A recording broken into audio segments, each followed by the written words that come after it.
Hello dear students, welcome to रलिया community of economics. तो कल हमने डिस्कस किए थे भाई 62 नंबर क्वेश्चन तक। देखिएगा भैया 63 नंबर क्वेश्चन। तो आपको बोला था भाई, होमवर्क में दिया आपको 63 नंबर क्वेश्चन। तो जिसका निकल गया उसका ठीक है भाई, फिर भी देख लीजिएगा अभी एक बार 63 नंबर क्वेश्चन।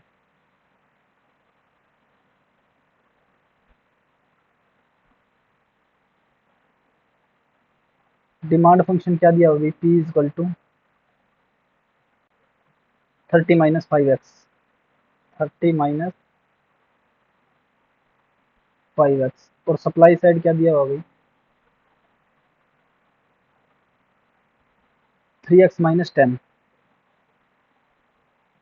3x - 10। और बोल रखा है भाई कंज्यूमर सरप्लस फाइंड करो। ठीक है भाई। तो आपको ये भी बताया हुआ था अभी कि क्वेश्चन जो वो इस तरीके से भी पूछ सकता है, डिमांड फंक्शन भी दे सकता है, सप्लाई फंक्शन भी दे सकता है। तो इस कंडीशन में हम क्या करेंगे भाई, डिमांड साइड और सप्लाई साइड को इक्वल पुट करेंगे। 30 - 5x is equal to 3x - 10। -5x - 3x solve तो कर लोगे ना भाई, सिंपल आप। -8x is equal to -40। Minus से माइनस कैंसिल। क्वांटिटी x की वैल्यू क्या आ गई भाई, यहाँ से 40 डिवाइड बाई 8 5 भाई। ये आ गई हमारी क्वांटिटी। उसके बाद आपको बताया था अभी क्वांटिटी को किस में पुट करेंगे हम, डिमांड फंक्शन में। p इज इक्वल टू 30 - 5 × 5 कितना हो गया भाई, 30 - 25, यानी कि प्राइस भी कितना आ गया यहाँ से 25। प्राइस भी 25, क्वांटिटी भी 25। उसके बाद क्या बताया था आपको, कंज्यूमर सरप्लस के लिए डिमांड फंक्शन का इंटीग्रेशन करना होता है हमें, zero zero to Q, zero to Q या जीरो टू एक्स क्वांटिटी की भाई। तो डिमांड फंक्शन हमारा क्या है, दिस, यानी कि इसका इंटीग्रेशन करूंगा मैं। तो मैं डायरेक्ट लिख रहा हूँ भाई 30 - 5x का integration with respect to X. Clear. Minus क्या होता है, price into quantity, price into X. कल परसों भी क्वेश्चन आया था अभी कंज्यूमर सरप्लस से। तो अब इसका सोल्व कर लीजिएगा अभी। सबसे पहले तो इसका इंटीग्रेशन कीजिएगा। कॉन्स्टेंट का इंटीग्रेशन क्या होता है, 30x। 5x का integration power +1 divide by this. Clear भी, पावर +1 और इसकी पावर 1 थी तो 1 + 1, और डिवाइड में भी 1 + 1। क्लियर अभी। और फिर हमें लिमिट पुट करनी होती है, upper limit minus lower limit. तो एक्स की क्यों कितना है 5, माइनस 3 × x, टी बी 5 और एक्स बी 5। ठीक है भाई। अब इसको और सिंपल कर लीजिएगा भाई, consumer surplus is equal to 30x की वैल्यू पुट कर रहा हूँ भाई इंटू 5, माइनस 5 का स्क्वायर 25, 25 इंटू 5 125 डिवाइड बाई 2 -25। या तो इसको यहीं पे कट कर लीजिएगा, ये कितना आएगा 150। इसको जब मैं कट करूंगा तो कितना आएगा 62.5। इसको माइनस कर लीजिएगा। जब 150 के अंदर से 62.5 जाएगा तो क्या बचेगा भाई, देखिएगा 0.5, यहाँ पे 9 भाई, 7, यहाँ पे 14, 8, 87.5। 87.5 के अंदर से क्या माइनस होगा 25। तो 0.5 टू 6, 62.5 आंसर। देख लीजिएगा भैया, ये आंसर मिलेगा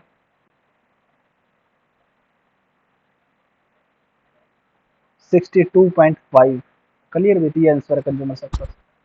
अगर किसी स्टूडेंट को भी प्रॉब्लम है normal derivation, normal integration, normal calculation के अंदर, तो आप मुझे बता सकते हो, अभी हमारे पास टाइम है भाई, हम उनको कर लेंगे भाई डिटेल में डिस्कस दोबारा।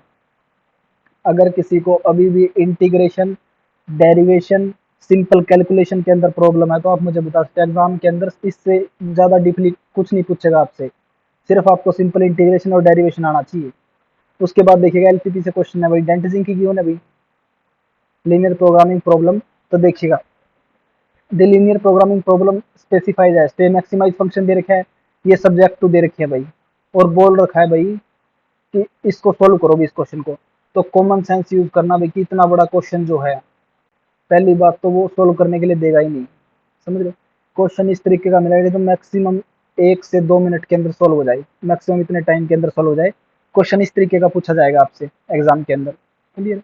तो अब देखिएगा इस क्वेश्चन को, तो बोल रहा है अभी इसमें एक फीजेबल सोल्यूशन होगा, ऑप्टिमल सोल्यूशन होगा, फीजेबल सोल्यूशन होगा, ऑप्टिमल होगा, मल्टीपल होगा, या कोई सोल्यूशन नहीं होगा। तो देखते हैं भाई हम, इसमें x1 की वैल्यू क्या दे दी greater than equal to zero. x2 की वैल्यू क्या दे दी, लेस देन जीरो, यानी कि वेरिएबल क्या दे दिया, नेगेटिव में। अरे लेस देन जीरो का मतलब क्या, जीरो से छोटा तो नेगेटिव, जीरो से छोटा तो नेगेटिव दे दी वैल्यू भाई, x2 की वैल्यू दे दी नेगेटिव, जबकि ऐसा पॉसिबल ही नहीं है। अगर वेरिएबल हमारे नेगेटिव में दे दे तो उसका क्या होगा भाई, कोई सोल्यूशन नहीं होगा उस मॉडल का, नो सोल्यूशन। क्लियर है भाई, नो सोल्यूशन। नेक्स्ट क्वेश्चन देखिएगा भाई, दी एस्टिमेटेड रिग्रेशन फंक्शन, ये देखिएगा, ये क्वेश्चन भी बहुत बड़ा दे रखा है भाई, लेकिन इसका आंसर बिल्कुल इजी तरीके से निकलेगा। देखिए, दी estimated regression equation of A firm production sector tyres, sorry scooter tyres is, एक कोई फर्म है जो स्कूटर के टायर को प्रोड्यूस करती है भाई, उसके अंदर दे रखा है भाई y इक्वल टू, वाई की वैल्यू क्या दे रखी है भाई, -3.56 प्लस 0.3x इन 5, x1 की वैल्यू कितनी दे रखी है भाई, 0.31, वो भी प्लस के। ठीक है भाई, x2 की वैल्यू, ठीक है भाई, हाँ x1 की वैल्यू ये दे दी भाई, माइनस 0.05 वैल्यू किसकी दे दी भाई, x2 की। x3 की वैल्यू कितनी दे दी भाई, 0.53, और x4 की वैल्यू कितनी दे दी भाई, 0.37, और आर स्क्वायर आपको ये दे दिया भाई, आपसे पूछ रखा है भाई, assuming that all the estimated parameter, ये चार पैरामीटर दे दिए आपको, इनके बेस पर आपको बताना है भाई कि यहाँ पर कांस्टेंट रिटर्न टू स्केल लगेगा इस फॉर्म के अंदर, या डिक्रीजिंग रिटर्न टू स्केल लगेगा, इंक्रीजिंग लगेगा, या न्यूट्रल रिटर्न टू स्केल लगेगा। तो देखिएगा भाई, इसमें चार फैक्टर दिए भाई हमको, x1 x2 x3 x4, चार वेरिएबल दे दिए भाई, इनका इफेक्ट जो है वो इस फॉर्म के ऊपर होने वाला है। तो देखिएगा, x2 की वैल्यू क्या दे रखी है भाई, -0.05, इसका मतलब क्या है, x2 कोई ऐसा पैरामीटर है जो फर्म को नेगेटिवली इफेक्ट करता है। अगर मैं ग्रोथ की बात करूं, मान लीजिए कोई कंट्री है, उसके अंदर कोई x2 वेरिएबल है, वो नेगेटिवली इफेक्ट करता है, फॉर एग्जांपल की पॉपुलेशन ग्रोथ। ठीक है भाई, पॉपुलेशन ग्रोथ जो है वो ग्रोथ को नेगेटिवली इफेक्ट करती है। इसी तरीके से ये x1 क्या है, पॉजिटिव, x3 भी क्या है, पॉजिटिव, ये क्या है, इस फर्म को पॉजिटिवली इफेक्ट करते हैं। क्लियर, तो ये क्या हो सकते हैं, मान लीजिए इंटरप्रेन्योर हो सकता है, सेविंग हो सकती है। क्लियर, इस तरीके से। इसी तरीके से फर्म के अंदर भी है भाई, ये सेविंग, ये पॉजिटिवली इफेक्ट करते हैं फर्म को, और ये नेगेटिवली इफेक्ट करता है x2 फैक्टर। ठीक है भाई, अब देखिएगा, पॉजिटिव पॉजिटिव वालों को जोड़ दीजिएगा एक बार। पॉजिटिव वाले क्या है भाई, 0.31, 0.53 और 0.37, इसको जब मैं ऐड करूंगा तो क्या आएगी वैल्यू, 1.21, 1.21 पॉजिटिव आ गया, और उसके अंदर से माइनस क्या कर दूं भाई मैं, जो नेगेटिव का x2 वैल्यू है, माइनस की 0.05, जब मैं इसको इसके अंदर से माइनस करूंगा तो वैल्यू क्या आएगी, 1.16 पॉजिटिव के। क्लियर भाई, 1.16 क्या है, ये भी पॉजिटिव वैल्यू है ये। इसका मतलब इस फर्म के अंदर कौन सा स्केल लगेगा, इंक्रीजिंग रिटर्न टू स्केल। अगर ये वैल्यू हमारी नेगेटिव आती तो decreasing return to scale. Clear अभी, अगर इक्वल टू जीरो आती तो कांस्टेंट रिटर्न टू स्केल हो जाता। क्लियर अभी, पॉजिटिवली भी इतने फैक्टर इफेक्ट कर रहे हैं, नेगेटिवली भी इतने फैक्टर इफेक्ट कर रहे हैं, तो कांस्टेंट रिटर्न टू स्केल। अगर ज्यादा है, प्लस में पॉजिटिव वैल्यू है, तो increasing return to scale. Clear है भाई, नेक्स्ट क्वेश्चन देखिएगा भाई, CES production function, constant elasticity substitution production function पूछ रखा है भाई। तो y equal to this this पूछ रखा है भाई, ए किससे मैच करेगा, तो आपको पता होगा भाई ए किससे मैच करेगा, यहाँ पर ए क्या है भाई, एफिशिएंसी पैरामीटर। ए किससे मैच करेगा भाई, 4 से। क्लियर अभी, ए किससे मैच करेगा, 4 से भाई, एफिशिएंसी पैरामीटर। अल्फा किससे मैच करेगा भाई, यहाँ पर अल्फा, ये किसको शो कर रहा है, factor intensity, elasticity of substitution factor की इंटेंसिटी से। बीटा किसको शो करेगा, बीटा शो करेगा भाई इलास्टिसिटी ऑफ सब्स्टिट्यूशन को। और लैम्डा किसको शो करेगा, फैक्टर होमोजेनिटी को, या रिटर्न टू स्केल को। फैक्टर होमोजेनिटी को या रिटर्न टू स्केल को, पीछे क्वेश्चन आया था ना, उसमें पूछ रखा था, ये रो रो भी दे सकता है, यहाँ पर लैम्डा कुछ भी वैल्यू दे सकता है भाई वो। क्लियर है, तो रो पीछे रो दे रखा था भी शायद, और बोल रखा था रो यहाँ पर किसको शो कर रही है, रिटर्न टू स्केल को। रिटर्न टू स्केल क्यों, क्योंकि डिग्री ऑफ होमोजेनिटी बताता है, डिग्री ऑफ होमोजेनिटी में क्या बताती है, रिटर्न टू स्केल।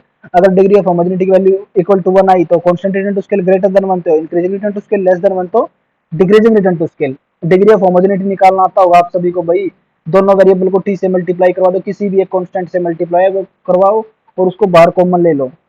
क्लियर है ना, तो देख लेना भाई, इसका आंसर ए का 4। एक मिनट भाई,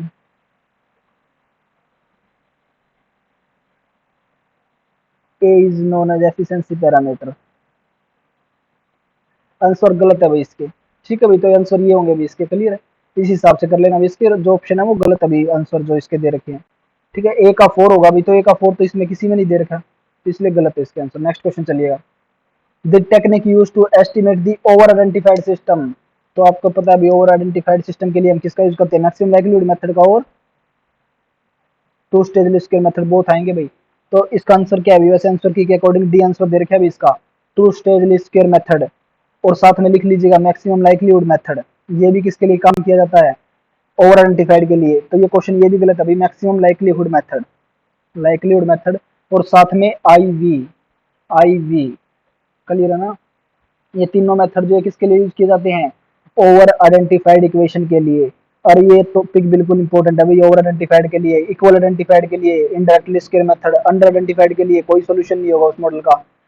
हेटेरोसेडार्सिटी के लिए क्या यूज होगा, ऑटो कोरिलेशन के लिए कौन कौन से मेथड होंगे, और मल्टी कोलिनियरिटी के लिए कौन कौन से मेथड होंगे। क्लियर, और इनका मीनिंग क्या है, ऑटो कोरिलेशन कब होगा, जब एरर टर्म एक दूसरे पर डिपेंड कर जाए, मल्टी कोलिनियरिटी जब वेरिएबल एक दूसरे पर डिपेंड कर जाए, हेटेरोसेडार्सिटी जब वेरिएंस नॉट कांस्टेंट। क्लियर है, नेक्स्ट क्वेश्चन देखिएगा।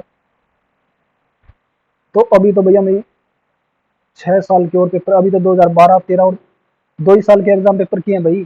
क्लियर, और जब आगे तक करते जाएंगे तो ऑटोमेटिक आपको याद होते जाएंगे, बस इनकी प्रैक्टिस करते रहिएगा आप। देखिएगा 69 number question, which of the following assumptions are required to show the consistency, unbiasedness and efficiency of the OLS estimate.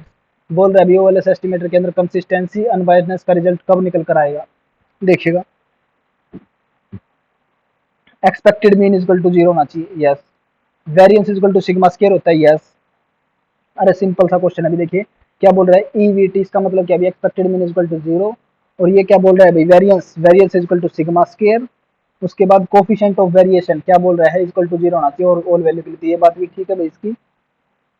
उसके बाद वीटी, ये क्या होता है, देखिएगा वीटी इक्वल टू में n0 सिग्मा स्क्वायर, ये होता है व्हाइट नोज मेथड,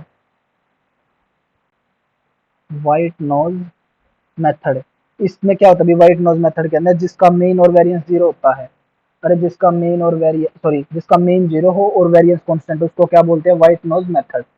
जिसका मेन 0 और वेरिएंस कांस्टेंट हो, तो ये यहाँ पे शो कर रखे है ना, मेन 0 वेरिएंस कांस्टेंट, तो उसको हम क्या बोलते हैं, व्हाइट नोज मेथड। क्लियर है, तो ये चारों कंडीशन फुलफिल होना जरूरी है भाई, किसके लिए, कंसिस्टेंसी एंड अनबायस्डनेस के लिए। तो all of the above answer आ जाएगा। नेक्स्ट क्वेश्चन देखिएगा, this source of auto correlation. Auto correlation सबसे पहले आपको पता होना चाहिए ऑटो कोरिलेशन होता क्या है, जब error term mu I and mu J एक दूसरे के ऊपर डिपेंड कर जाए तो उसको बोलते हैं हम ऑटो कोरिलेशन। देखिएगा, ओमिटेड एक्सप्लेनेटरी वेरिएबल्स, ये बोल रहा है भाई कि कुछ, एक और क्वेश्चन पड़ेगा, the source of auto correlation among the following are. बोल रहा है भाई ऑटो कोरिलेशन जो है वो कैसे आ सकती है भी हमारे मॉडल के अंदर। तो ये देखिएगा, पढ़ के देखिए, यानी किस तरीके से पॉसिबिलिटी है कि ऑटो कोरिलेशन आ जाएगी। ओमिटेड, ओमिटेड का मतलब क्या होता है भाई, छूट जाए, कि कुछ वेरिएबल छूट जाए हमसे भाई, तो आ सकती है ऑटो कोरिलेशन, यस। अरे कुछ वेरिएबल हमसे काउंट करने में छूट जाए, जो मॉडल में छूट गए हो वो वेरिएबल, तो भी ऑटो कोरिलेशन आ सकता है, yes. Interpolation in the statistical observation, interpolation का मतलब क्या है भाई, कि गड़बड़ हो जाए भी हमसे डाटा कलेक्ट करने में, अरे डाटा कलेक्ट करने में मिसमैच हो जाए या गड़बड़ हो जाए, तो भी ऑटो कोरिलेशन आ सकता है, यस। ये बात भी ठीक है भाई। Misspecification of the true random term we, क्या बोल रहे हैं भाई, मिस स्पेसिफिकेशन, यानी कि हम किसी वेरिएबल को पहचानने में गलती कर दें, मिस स्पेसिफिकेशन, पहचान न पाए, लिख लेना भी इसके ऊपर। फर्स्ट में क्या भी, ओमिटेड एक्सप्लेनेटरी वेरिएबल, यानी कि कुछ वेरिएबल छूट जाए। इंटरपोलेशन इन दी स्टैटिस्टिकल ऑब्जर्वेशन, इंटरपोलेशन क्या होता है भाई, गड़बड़ हो जाए भाई डाटा कलेक्ट करने के, यानी कि स्टैटिस्टिकल ऑब्जर्वेशन, यानी कि डाटा कलेक्ट करते टाइम ही गड़बड़ हो जाए। क्लियर है, तो इसको अपनी लैंग्वेज में लिख लेना भाई। और miss specification of the true, यानी कि हम किसी वेरिएबल को पहचान ही ना पाए, तो भी आ सकता है ऑटो कोरिलेशन। डी ऑप्शन पड़ेगा, economic variable to move together over time. Economic variable एक साथ मूव करना शुरू कर दे, तो इकोनॉमिक वेरिएबल का रिलेशन तो किसके साथ है, मल्टी कोलिनियरिटी के साथ। जब वेरिएबल में लगा जाए तो उसको हम क्या बोलते हैं, मल्टी कोलिनियरिटी। मल्टी कोलिनियरिटी, जब वेरिएबल एक दूसरे पर डिपेंड करते हैं उसको मल्टी कोलिनियरिटी बोलते हैं। तो डी तो आएगा नहीं, इसने ऑटो कोरिलेशन का पूछा है भाई, तो first second third, first second third B answer हो जाएगा। क्लियर है। नेक्स्ट क्वेश्चन देखिएगा, Arrange the following sub-sector of the service sector of the Indian economy in ascending order of their contribution to the GDP in recent year. Service sector से question पूछा भाई कि बताइएगा किसका कितना कंट्रीब्यूशन है। कंट्रीब्यूशन के हिसाब से असेंडिंग ऑर्डर में लगाइएगा। तो देखिएगा भाई, ये आपको लिखवा रखा है भाई आप सभी को। देखिएगा भाई, दोबारा बता रहा हूँ भाई एक बार।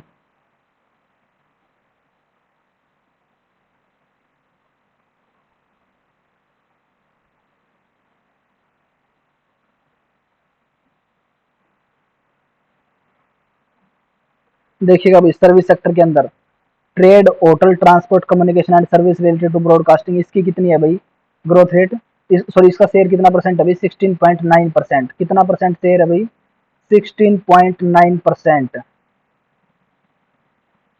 ट्रेड, होटल, रेस्टोरेंट, इसका शेयर कितना है भाई 16.9% या अप्रोक्सीमेटली 17%। ठीक है भाई। ट्रांसपोर्ट, कम्युनिकेशन, इसका कितना परसेंट शेयर है भाई ट्रांसपोर्ट कम्युनिकेशन का।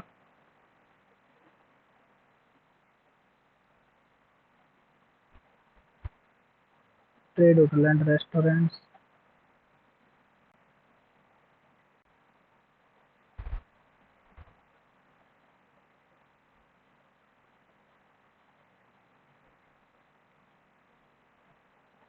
सॉरी इन बोथ का शेयर भाई, फर्स्ट और सेकंड इन बोथ का शेयर कितना है 16.9%। बोथ का समीशन कितना है भाई 16.9%। आपके पास ग्रुप में सेंड किया होगा भाई इकोनॉमिक सर्वे 2021-22-23 से भाई क्वेश्चन, तो उसमें सेंड किया, उसमें आपको दिखेगा भाई trade, hotel, restaurant, transport, storage, इनका कम्युनिकेशन, इनका शेयर कितना है 16.9%। Financing, insurance and real estate and business services का शेयर कितना है भाई 20.9%। 20.9% शेयर है। Community, social and personal service, community, social and personal service, इसका शेयर अभी 15.2%। तो सबसे पहले कौन सा आएगा फाइनेंसिंग वाला, अरे थर्ड नंबर पे पहले वाला आएगा। तो आप इसको ब्रॉड सेंस में याद रखिएगा कि सर्विस सेक्टर के अंदर ट्रेड, होटल, ट्रांसपोर्ट, कम्युनिकेशन, इसका शेयर कितना परसेंट है, फाइनेंशियल रियल एस्टेट का शेयर कितने परसेंट है, public administration, defence and other service का शेयर कितना परसेंट है। क्लियर अभी। इंडस्ट्रियल सेक्टर में माइनिंग का कितना परसेंट शेयर है, मैन्युफैक्चरिंग का सबसे ज्यादा अभी 15.4%, माइनिंग का कितना है 2.3%, electricity, gas, water supply and other का कितना है 2.5%। क्लियर है भाई, ये आपको याद रखना है भाई। और एग्रीकल्चर का शेयर कितना है 18.8%, इंडस्ट्रियल का 28.2% और सर्विस सेक्टर का 53%। क्लियर है भाई। नेक्स्ट क्वेश्चन चलिएगा। Which of the following can be linked with those providing method for estimating black money in India. तो पीछे क्वेश्चन आया था उस टाइम बताया था आपको, आगे पूछेगा भाई दिसंबर 2013 का थर्ड पेपर का 43 नंबर क्वेश्चन है। अभी लिख लीजिएगा इस पेपर, इस क्वेश्चन के ऊपर, इस क्वेश्चन के ऊपर लिख लीजिएगा दिसंबर 2013 पेपर नंबर थर्ड का 43 नंबर क्वेश्चन है। तो इस क्वेश्चन को जब पढ़ोगे तो इसके साथ उस क्वेश्चन को भी पढ़ोगे। देखिएगा विच of the following can be, कि कौन कौन सा ऐसा जो ब्लैक मनी को कम एस्टिमेट के लिए मेथड प्रोवाइड करवाए थे। तो कैल्डर अप्रोच बिल्कुल, एनआईपीएफ मेथड ये भी था भाई, और ओपी चोपड़ा मेथड ये भी था भाई। ठीक है भाई। इसके साथ ही लिख लीजिएगा यहाँ पे प्लस ए आंसर अभी इसका फर्स्ट सेकंड थर्ड, प्लस पीछे वाला क्वेश्चन ऐड कर रखा है भाई इसके अंदर डॉक्टर डी के रंगरेकर। ठीक है भाई। प्लस अरुण, ये सभी जो है अभी तक हमारे डाटा के अकॉर्डिंग 5 जो हैं ये क्या है भाई ब्लैक मनी काउंटिंग के लिए इंडिया में आए थे भाई। ठीक है। अर्जुन सेनगुप्त का इसमें कोई रोल नहीं, और पीछे वाला क्वेश्चन जरूर पढ़ लेना भाई इस क्वेश्चन के ऊपर। नेक्स्ट क्वेश्चन देखिएगा। What is the share of single lane intermediate lane in the total length of national highway. लिख लीजिएगा भाई इस क्वेश्चन के ऊपर, कोई खास इंपॉर्टेंस नहीं है भाई, फिर भी लिख लीजिएगा। सिंगल लेन हाईवे इंडिया के अंदर कितने हैं। Single lane highway, single lane highway है भाई इंडिया के अंदर 31,000 किलोमीटर। 31,000 किलोमीटर है सिंगल लाइन हाईवे, या परसेंटेज लिख लीजिएगा अभी खाली 27.11% सिंगल लाइन हाईवे है। डबल लाइन हाईवे लिख लीजिएगा भाई, डबल लाइन हाईवे कितने हैं हमारे 50% डबल लाइन हाईवे हैं। उसके बाद लिखिएगा भाई four lane highway, four lane highway है भाई 22.8%। ठीक है भाई। नेक्स्ट क्वेश्चन चलिएगा भाई। During which year gross domestic saving of the public sector turn negative Indian economy. तो आपको बताया था भाई कि पब्लिक सेविंग कब नेगेटिव रही थी, 1998 से 2003 तक पब्लिक सेविंग नेगेटिव रही। ये आपको मैं पहले बता चुका हूँ। 1998 से 2023 तक सेविंग जो थी पब्लिक क्या रही भाई, नेगेटिव। क्लियर है, देखिएगा भाई अब। और हाईएस्ट नेगेटिव कब रही भाई, अगर हाईएस्ट नेगेटिव पूछे तो 2001-2 के अंदर हाईएस्ट नेगेटिव रही, जो की थी -1.6%। ठीक है, अभी डोमेस्टिक ग्रॉस डोमेस्टिक जो सेविंग थी हाईएस्ट नेगेटिव कब रही, 2001-2 के अंदर। अब देखिएगा अभी आंसर क्या हुआ इसका, 1998 से, यानी कि ये भी आ जाएगा इसके अंदर और ये भी आ जाएगा, यानी कि third and fourth. Next question चलिएगा, what has been the projected investment ratio for the infrastructure development for the 11th 5 year plan. तो इसका आंसर अभी 7.6%। 12th 5 ईयर प्लान का लिख लो भी, अगर लिखना चाहो तो 12th 5 ईयर प्लान का कोई इंपॉर्टेंट नहीं है क्वेश्चन हमारे लिए, फिर भी लिख लीजिएगा।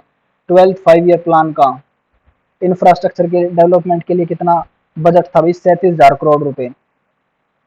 37,000 करोड़ रुपए, सॉरी 37 लाख करोड़ रुपए, सॉरी भाई 37 लाख करोड़ रुपए, 37 लाख करोड़ रुपए। ठीक है, जो कि था 11% इन्वेस्टमेंट था। क्लियर है। नेक्स्ट क्वेश्चन देखिएगा अभी, नेक्स्ट सेकंड पेपर भाई दिसंबर 2014 का लास्ट पेपर अभी, दिसंबर 2014 का, फिर 2015 के पेपर स्टार्ट करेंगे भी। देखिएगा,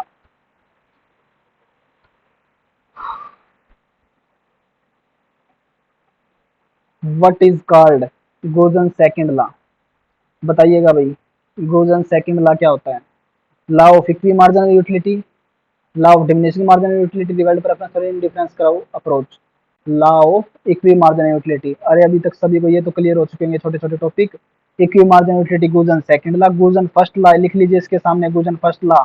law of diminishing marginal utility, कोई भी उपभोक्ता जैसे जैसे किसी वस्तु का कंजप्शन ज्यादा करता जाता है उसके यूटिलिटी उसके लिए कम होती जाती है, उसको बोलते हैं law of diminishing marginal utility, यानी कि गुजन फर्स्ट लॉ। गुजन सेकंड लॉ क्या है, वो कब तक उसको कंज्यूम करेगा, जब तक गुड्स की यूटिलिटी इक्वल ना हो जाए मनी की यूटिलिटी को, उसको बोलते हैं गुजन सेकंड लॉ। कार्डिनल यूटिलिटी के अंदर आए थे, कल भी आपको करवाया था कार्डिनल यूटिलिटी का जब क्वेश्चन आया था। When a consumer is in equilibrium, consumer equilibrium के अंदर अभी margin rate of substitution X for Y दे रखे अभी 2.5, और price of commodity Y 16, what will be the price of commodity X. तो निकालने की कोशिश कीजिएगा अभी इस क्वेश्चन को, इस क्वेश्चन को निकालने की कोशिश कीजिएगा, करो भाई ट्राई, आप निकाल सकते हो इस क्वेश्चन को, देखो भाई करके। अरे मार्जिनल रेट ऑफ सब्स्टिट्यूशन, उसका फॉर्मूला पुट कीजिएगा। मार्जिनल रेट ऑफ सब्स्टिट्यूशन किसके इक्वल होता है भाई, price P X divide by P Y. अरे सिंपल सा क्वेश्चन है, marginal rate of substitution X for Y, P X divide by P Y. अरे ये क्या हो गया, इंडिफरेंस कर्व का स्लोप। ये क्या हो गया, बजट लाइन का स्लोप। और पूछ क्या गया, कंज्यूमर इक्विलिब्रियम की कंडीशन। तो कंज्यूमर इक्विलिब्रियम की कंडीशन यही होती है भाई, इंडिफरेंस कर्व के स्लोप को इक्वल कर दो बजट लाइन के स्लोप से। तो आपको एक कम्युनिटी का प्राइस दे रखा है, दूसरी का निकालना है, सिंपल सा क्वेश्चन है भाई। अरे निकाल सकते हो क्या, देखिएगा भाई। Marginal rate of substitution X for Y कितना दे रखा है, 2.5।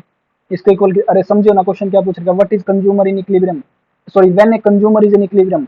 कंज्यूमर इक्विलिब्रियम की कंडीशन है, मार्जिनल रेट ऑफ सब्स्टिट्यूशन दे दिया एक्स फॉर वाई 2.5, यहाँ पे दिया है एक्स फॉर वाई। अगर आपको देता M R S Y for X, तो आप वाई को ऊपर लेते, प्राइस ऑफ वाई ऊपर लेते, एक्स नीचे लेते। समझो भाई क्वेश्चन को। तो अब देखिएगा marginal rate of substitution X for Y है, तो 2.5 equal to price of X, price of X कितना दे रखा है, what will be the price of commodity X, price X तो निकालना है हमें भाई, तो पी एक्स, उसको पी एक्स ही रहने दो। और प्राइस ऑफ वाई कितना दे दिया, 16, क्रॉस मल्टीप्लिकेशन कर दो भाई, पी एक्स इजकल टू कितना आ जाएगा, 16 इंटू 2.5। जब मैं 16 को 2.5 से मल्टीप्लाई कराऊंगा तो कितना आएगा, 40। क्लियर भाई, आंसर इज 40। नेक्स्ट क्वेश्चन चलिएगा, अरे इंपॉर्टेंट क्वेश्चन है भाई, समझ गए ना। इसी तरीके से आपसे ये भी पूछ सकता है, when a producer is in equilibrium, MRTS दे दिया, तो आप आपसे आइसोकोस्ट लाइन का स्लोप दे देगा भी साथ में। क्लियर है। Which of the condition support long run equilibrium in monopolistic competition. तो मोनोप्लास्टिक कंपटीशन की बात कर रहा है लॉन्ग रन के अंदर, तो देख लो भी लॉन्ग रन के अंदर मोनोप्लास्टिक कंपटीशन में क्या होता है, सबसे पहली बात तो नॉर्मल प्रॉफिट होता है भाई। ठीक है भाई, अब लिख लीजिएगा भाई, डायग्राम बना लो भाई।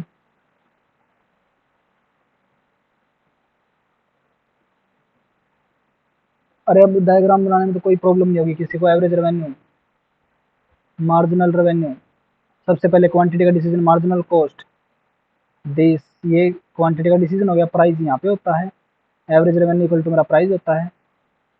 सॉरी भैया डायग्राम ऐसे करना था भाई, ताकि मैं एवरेज कॉस्ट कर्व यहाँ से दिखा दूँ दिस। ठीक है भाई, ये एवरेज कॉस्ट कर्व हो गया, यहाँ पे टच किया भी एवरेज कॉस्ट ने। तो प्रॉफिट क्या हो गया, जीरो। प्रॉफिट मैं कैसे देखता हूँ, अरे प्रॉफिट कैसे देखता हूँ मैं, T R minus T C का गैप गिवन क्वांटिटी पर, क्या उसे मल्टीप्लाई, क्या उसे डिवाइड। तो टी आर को क्या उसे करूँगा ए आर, टी सी को क्या उसे करूँगा ए सी, इंटू क्या एवरेज रेवेन्यू और एवरेज कॉस्ट का गैप गिवन क्वांटिटी पर। तो यह क्या पे यहाँ पे जीरो। अब देख लीजिएगा क्या क्या होता है, marginal cost equal to marginal revenue. First option पड़ेगा marginal cost equal to marginal revenue. Marginal cost equal to marginal revenue है भाई, बिल्कुल है भाई, marginal cost equal to marginal revenue. इस पॉइंट के ऊपर मार्जिनल कॉस्ट मार्जिनल रेवेन्यू के इक्वल है। लॉन्ग रन के इक्विलिब्रियम की बात कर रहा हूँ। Average revenue equal to average cost होता है, एवरेज रेवेन्यू एवरेज कॉस्ट के इक्वल है, बिल्कुल भाई। तो फर्स्ट ऑप्शन तो ठीक बोल रहा है बिल्कुल। बी ऑप्शन पढ़ते हैं, price is equal to marginal cost, price जो है मार्जिनल कॉस्ट के इक्वल हो, गलत भाई, ये तो नहीं होता लॉन्ग रन में, तो सेकंड ऑप्शन गलत। सेकंड पड़ी, थर्ड पड़ेगा marginal cost is equal, marginal revenue is equal to marginal cost, yes.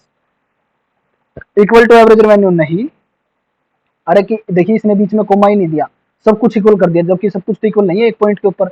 सब कुछ इक्वल कब होता, जब सब कुछ एक ही पॉइंट से कट करके जाता। ये एवरेज रेवेन्यू भी मार्जिनल रेवेन्यू भी क्लियर है, जबकि ऐसा तो नहीं है भाई, तो ये भी नहीं होगा। A R M C S C ये भी नहीं है भाई, तो आंसर क्या हो जाएगा फर्स्ट। अरे समझ लीजिएगा क्वेश्चन को, इंपॉर्टेंट क्वेश्चन है भाई, अगर प्रॉब्लम हो तो बताइएगा आप मुझे। Who explained importance of the time element in price determination for the first time. तो बताइएगा ये प्राइस एलिमेंट, ये लॉन्ग रन शॉर्ट रन, ये किसने दिए थे भाई, बताओ भाई। ये जो रन दिए थे वो किसने दिए थे, मार्शल ने। किसके गिवन है भाई ये रन, मार्शल के, जो हमने किए थे ना मार्शल के, आपको शायद उस टाइम बता, एक मिनट भाई, आपको बताया भी होगा भाई मार्शल। देखिएगा आंसर है इसका डी भाई, जिसने ये बताया था भाई कि रन जो होते हैं चार प्रकार के, very short run, short run, goods market की बात कर रहा हूँ भाई, long run, very long run. ठीक है भाई, गुड्स मार्केट में और फैक्टर मार्केट में रन दिए थे, जिसने किसने दिए थे, मार्शल ने। फैक्टर मार्केट में रन कौन से, दो प्रकार के, short run long run. Short run में क्या होगा, लेबर का फुल यूटिलाइज ना हुआ हो, लॉन्ग रन में लेबर का फुल यूटिलाइज यानी कि फैक्टर का फुल यूटिलाइज हो चुका हो। ठीक है भाई, गुड्स मार्केट में run, very short run, very short run में कौन सा प्राइस चार्ज करेंगे, market price. Short run, short run में कौन सा प्राइस चार्ज करेंगे, सब नॉर्मल प्राइस। लॉन्ग रन में कौन सा प्राइस चार्ज करेंगे, normal price. Very long run में कौन सा प्राइस चार्ज करेंगे, प्राइस सेक्युलर, प्राइस सेक्युलर। ठीक है भाई, नेक्स्ट क्वेश्चन चलिएगा भाई। Law of diminishing return begins to operate, कि घटते प्रतिफल का नियम कब लागू होना शुरू हो जाएगा। Total product begin to rise, total product का कोई रिलेशन नहीं देखते भी, total product begin to fall, no.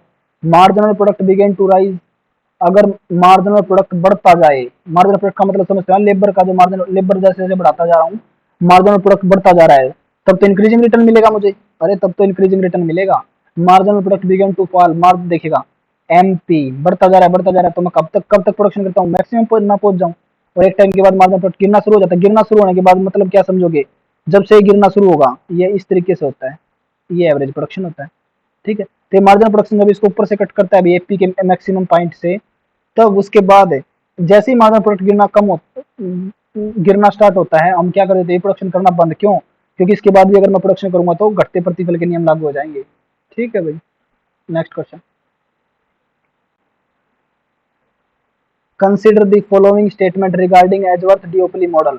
Edgeworth का डिओपली मॉडल से क्वेश्चन पूछा गया भाई, तो बिल्कुल इंपॉर्टेंट देखिएगा भाई। एजवर्थ वाला कौन सा था मॉडल था, जिसको जिसने प्राइस को प्रेफर किया था भाई। ठीक है, it takes as given output decision of rival, कि ये राइवल फर्म के आउटपुट को डिसीजन लेकर चलता है। नहीं भाई ऐसा तो नहीं है। अरे एजवर्थ मॉडल सभी के माइंड में क्लियर होगा। एजवर्थ मॉडल किसको लेकर चलता है भाई, प्राइस को। ठीक है ना भाई, बर्ट्रैंड अजम्पशन के ऊपर डिपेंड करता है एजवर्थ मॉडल। अरे एजवर्थ मॉडल जो था बर्ट्रैंड अजम्पशन के ऊपर डिपेंड करता था। बर्ट्रैंड किसको लेके चलता था, प्राइस को। क्लियर है भाई, पास्ट एक्सपीरियंस इनमें होता ही नहीं भाई। तो इसका शेप कैसी बनी थी, डायग्राम जब हमने किया था, देख लीजिए अभी, बहुत फर्मों का डिमांड करा अलग अलग था भाई। मान लीजिए फर्स्ट ने अपना प्रॉफिट मैक्सिमाइज किया इस प्राइस पर, इस क्वांटिटी पे, क्या सोच कर चला गया, सेकंड फर्म मार्केट मेंटेन नहीं करेगी लेकिन कर जाती है वो देश, ये चलता रहता है इनके अंदर। नो स्टेबल इक्विलिब्रियम, कहीं पर भी स्टेबल इक्विलिब्रियम नहीं होगा, no Nash equilibrium in Edgeworth model. ठीक है भाई, it takes as given output decision, no. It takes as given price decision, yes. It is an explanatory of price rigidity, no. Price rigidity तो clicker demand करो के अंदर होती है, तो आंसर होएगा सिर्फ सेकंड ऑप्शन इज ट्रू। तो ऑप्शन के अंदर दे ही नहीं रखा भाई, तो ऑप्शन गलत है। तो आंसर क्या आएगा इसका भी, सिर्फ सेकंड इज करेक्ट। नेक्स्ट चलिएगा भाई। Public goods are characterized by, public goods की कैरेक्टरिस्टिक पूछ रखी है भाई, क्या क्या होती हैं। तो क्या होती है भाई public good, non rivalry and non exclusion, यानी कि non rivalry and non exclusion की कंडीशन जिसके अंदर हो उसके बोलते हैं हम राइवल वो पब्लिक गुड्स। नॉन राइवलरी का मतलब क्या होता है, एक के कंजप्शन करने से दूसरे के कंजप्शन पर कोई इफेक्ट ना हो। नॉन एक्सक्लूडेबल का मतलब क्या होता है, मैं उसको मॉनेटरी सेंस में मना नहीं कर सकता। तो नॉन राइवलरी दे ही नहीं रखा, डिविजिबिलिटी दे रखी है, राइवल दे रखा है। कलेक्टिव कंजप्शन को क्या बोलते हैं हम, नॉन राइवलरी, याद रखेगा कलेक्टिव कंजप्शन को हम क्या बोलते हैं, नॉन राइवलरी। नॉन एक्सक्लूजन दे ही रखे अभी, तो first and third, first and third B answer हो जाएगा अभी। ठीक है, अब इस क्वेश्चन में समझिएगा अभी बिल्कुल इंपॉर्टेंट बात, डिविजिबिलिटी आपको बताया था, डिविजिबिलिटी से क्वेश्चन पूछ सकता है पब्लिक गुड्स का। अगर डिविजिबिलिटी है तो इसका मतलब क्या है, राइवल, राइवल इन कंजप्शन। डिविजिबिलिटी का मतलब क्या है, राइवल इन कंजप्शन, याद रखिएगा राइवल इन कंजप्शन। आगे आपसे क्वेश्चन पूछेगा कि पब्लिक गुड्स के कैरेक्टरिस्टिक बताइएगा, वहां पे आपको दे देगा इंडिविजिबिलिटी। इंडिविजिबिलिटी, इंडिविजिबिलिटी का मतलब क्या है, नॉन राइवल इन कंजप्शन, यानी कि डिविजिबिलिटी का मतलब क्या है, एक व्यक्ति के कंजप्शन से दूसरे व्यक्ति के कंजप्शन पर इफेक्ट हो रहा है। इंडिविजिबिलिटी का मतलब क्या है, एक व्यक्ति के कंजप्शन से दूसरे व्यक्ति के कंजप्शन पर कोई इफेक्ट नहीं हो रहा। इंडिविजिबिलिटी इक्वल टू होता है नॉन राइवलरी, समझ गए भाई। कलेक्टिव कंजप्शन भी इक्वल टू क्या होता है, इंडिविजिबिलिटी। अरे इन बातों को समझ लीजिएगा, आगे क्वेश्चन पूछेगा इसी तरीके से आपसे। ठीक है भाई, डिविजिबिलिटी का मतलब होता है राइवल इन कंजप्शन, या डिविजिबिलिटी आपको दे देगा और पूछेगा भाई प्राइवेट गुड्स के कैरेक्टरिस्टिक बताइए, और डिविजिबिलिटी दे देगा, यस डिविजिबिलिटी होती है भाई, एक के कंजप्शन से दूसरे कंजप्शन पर इफेक्ट पड़े तो डिविजिबिलिटी यानी कि राइवलरी, और साथ में आपको दे देगा एक्सक्लूडेबल, तो बहुत आ जाएगा आंसर। समझे भी क्वेश्चन। नेक्स्ट क्वेश्चन देखिएगा, among the following what cause market fail, market fail होने ये काज बताइएगा, आपको करवा दिया भाई। Externalities yes, asymmetric information yes, perfect competition no. Perfect competition तो जरूरी है अभी मार्केट सक्सेस के लिए, और इम्परफेक्ट कंपटीशन अगर यहाँ पर होता तो वो भी उसको हम चूज कर लेते, first and second answer. Next question, assuming wage price flexibility की, वेज प्राइस फ्लेक्सिबिलिटी को एज्यूम करके चलिए, क्लासिकल इकोनॉमिस्ट के अकॉर्डिंग एक्सेप्टेड दैट एक डिक्लाइन इन मनी वेज। अरे क्लासिकल थॉट में क्या था, वेज प्राइस फ्लेक्सिबिलिटी थी ना, एम्प्लॉयमेंट की थ्योरी हमने की थी, अरे बिल्कुल इंपॉर्टेंट है एम्प्लॉयमेंट की थ्योरी। उसमें एम्प्लॉयमेंट की थ्योरी में difference between Keynesian and classical जब आपको बताया था, इसमें याद कर लीजिएगा कि क्लासिकल के अकॉर्डिंग रेट ऑफ इंटरेस्ट किसका फंक्शन है, सेविंग किसका फंक्शन है, इसी तरीके से केंज के अकॉर्डिंग किसका फंक्शन है, एम्प्लॉयमेंट किसका फंक्शन है, लेबर की सप्लाई किसका फंक्शन है, ये सब याद कर लीजिएगा आप भाई। ठीक है भाई, केन जो है वो नॉमिनल सेंस लेके चलता है, क्लासिकल जो है वो रियल सेंस लेके चलते हैं। ठीक है भाई, तो देखिएगा, assuming wage price flexibility the classical economist asserted that a decline in money wage and price would lead to, कि द क्लासिकल थॉट के अकॉर्डिंग अगर मनी वेज, वेज क्या हो जाए कम, तो बताइएगा क्या इफेक्ट होगा। देखिएगा भाई सिंपल सा क्वेश्चन है, जैसी लेबर की वेज कम होगी, क्लासिकल थॉट में क्या हुआ, लेबर की डिमांड बढ़ेगी। अरे लेबर की डिमांड बढ़ेगी, वर्कर की डिमांड बढ़ गई, वर्कर की डिमांड बढ़ने से क्या हुआ, अनएम्प्लॉयमेंट कम हो जाएगा, प्रोडक्शन बढ़ जाएगा। अनएम्प्लॉयमेंट कम, प्रोडक्शन ज्यादा। अरे अब तो चैनल खुद ही बना सकते हो ना आप। क्लासिकल थॉट में वेज कम होती है, जब आपको करवाया था ना प्रूफ कि अगर किसी कारण से मिसमैच हो भी जाए तो वेज प्राइस फ्लेक्सिबिलिटी के कारण ऑटोमेटिक इक्विलिब्रियम आ जाता है। क्लियर है, तो आंसर क्या होगा, high level of employment and output. Yes, high level of employment यानी कि अनएम्प्लॉयमेंट क्या हो जाएगा, कम, एंड आउटपुट क्या हो जाएगा, बढ़ जाएगा। तो यानी कि एम्प्लॉयमेंट भी बढ़ेगा और आउटपुट भी बढ़ेगा। डी ऑप्शन में क्या बोल रहा है, unemployment and decline in output, कि अनएम्प्लॉयमेंट भी कम और आउटपुट भी कम। गलत, अनएम्प्लॉयमेंट तो कम होगा लेकिन आउटपुट बढ़ेगा अनएम्प्लॉयमेंट कम होने से। नेक्स्ट क्वेश्चन, अरे समझो ना, तो क्लासिकल थॉट और केंजियन थॉट में डिफरेंस पढ़ लीजिएगा इस क्वेश्चन के ऊपर। नेक्स्ट क्वेश्चन देखिएगा 10th, the classical theory of interest postulate that, फिर क्लासिकल थॉट से क्वेश्चन पूछा है भाई। The classical theory of interest postulate that both saving and investment are a function of, वहीं से क्वेश्चन पूछा जो अभी बता रहा था आपको, कि क्लासिकल थॉट के according interest, sorry, classical classical theory के ऑफ इंटरेस्ट के अकॉर्डिंग जो सेविंग एंड इन्वेस्टमेंट है वो किसका फंक्शन है, रेट ऑफ इंटरेस्ट का भाई। किसका फंक्शन है, रेट ऑफ इंटरेस्ट का। केन्स के अकॉर्डिंग सेविंग किसका फंक्शन है, इनकम का। और केन्स के अकॉर्डिंग इन्वेस्टमेंट किसका फंक्शन है, rate of interest and marginal efficiency of capital का। ठीक है भाई, तो ये वहां पे डिफरेंस नोट्स के अंदर आपको दे रखे है, इसको अच्छे से याद कर लीजिए, उसकी पिक्चर आप फोन के अंदर रखिएगा, क्लासिकल थॉट और केंजियन थॉट में डिफरेंस की। ठीक है भाई, the relative income hypothesis, relative income hypothesis से क्वेश्चन पूछा है भाई, कि डिवीजन बरी sugars that the income increase, की जैसे जैसे इनकम इंक्रीज होता है consumption function curve shift above and therefore. देखिएगा भाई, मैंने आपको जब ये रिलेटिव इनकम हाइपोथेसिस करवाई थी तब आपको बताया था कि लगता, देखने से क्या लगता है कि कंजप्शन फंक्शन शिफ्ट हुआ है, जबकि ऐसा हुआ नहीं होता। अरे समझ रहे हो ना, देखने से क्या लगता है भाई कि कंजप्शन फंक्शन शिफ्ट हुआ, लेकिन शिफ्ट नहीं हुआ होता वो। क्लियर? अभी वो हुआ क्या होता है, अभी इनकम कम होने से नीचे की तरफ आया होता है। क्लियर है? मान लीजिए ये एक कंजप्शन फंक्शन है। क्वेश्चन देखिएगा क्या पूछ रखा है, with the relative income income increase हो जाए, consumption function curve shift about and therefore. तो बोल रहा है एवरेज प्रोपेंसिटी टू कंज्यूम क्या होगी? अरे इनकम बढ़ जाए तो एपीसी तो क्या ही रहेगी, कांस्टेंट। इनकम मान लीजिए यहाँ पे 100 रुपए थी, तो इतना कंजप्शन कर रहा था भाई वो। क्लियर? इनकम बढ़ जाए भाई, तो इनकम बढ़ेगा तो प्रपोर्शन जो, अरे एवरेज प्रोपेंसिटी टू कंज्यूम मान लीजिए वो 80% कंज्यूम करेगा, तो 80% ही कंज्यूम करेगा वो, तो उसका भी। क्लियर? तो एपीसी क्या रहेगी भी, कांस्टेंट। तो इसका आंसर क्या आएगा भी, आगे आएगा भी वो शिफ्टिंग वाला क्वेश्चन, तब करवाऊंगा रिलेटिव इनकम हाइपोथेसिस डिटेल में with diagram. Average propensity to consume rise, no. Fall, no. Average propensity to consume remain constant, yes. Next question, who among the following said, किसने कहा था इन्फ्लेशन हर जगह और monetary monetary system जहां पे भी दिख जाए तो मिल्टन फ्रीडमैन को चूज कर लेना आंख बंद करके। Next question, accelerator. एक्सेलरेटर क्या होता है सभी को पता होना चाहिए, एक्सेलरेटर क्या होता है। और मार्जिनल प्रोडक्टिविटी ऑफ कैपिटल क्या होता है, सिग्मा। यानी कि एक्सेलरेटर क्या होता है, अभी कहाँ पे यूज किया था, एड मॉडल के अंदर। अरे हेयर डोंगर मॉडल के अंदर एक्सेलरेटर आपको करवाया था। एक्सेलरेशन स्पीड का बढ़ती रेट से बढ़ना, उसको हम क्या बोलते हैं, एक्सेलरेशन। एक्सेलरेटर क्या होता है, एक्सेलरेटर क्या होता है, कैपिटल आउटपुट रेशियो 3/1। एक एक गुड्स बनने के लिए कितनी कैपिटल की जरूरत है, उसको हम क्या बोलते हैं, कैपिटल। एक्सेलरेटर। एक्सेलरेटर किसके साथ रिलेटेड है, इंटरेस्ट रेट के साथ, आइडल कैपेसिटी के साथ, इन्वेंटर्स के साथ, इंड्यूस्ड इन्वेस्टमेंट के साथ। बिल्कुल इंपोर्टेंट क्वेश्चन है भाई।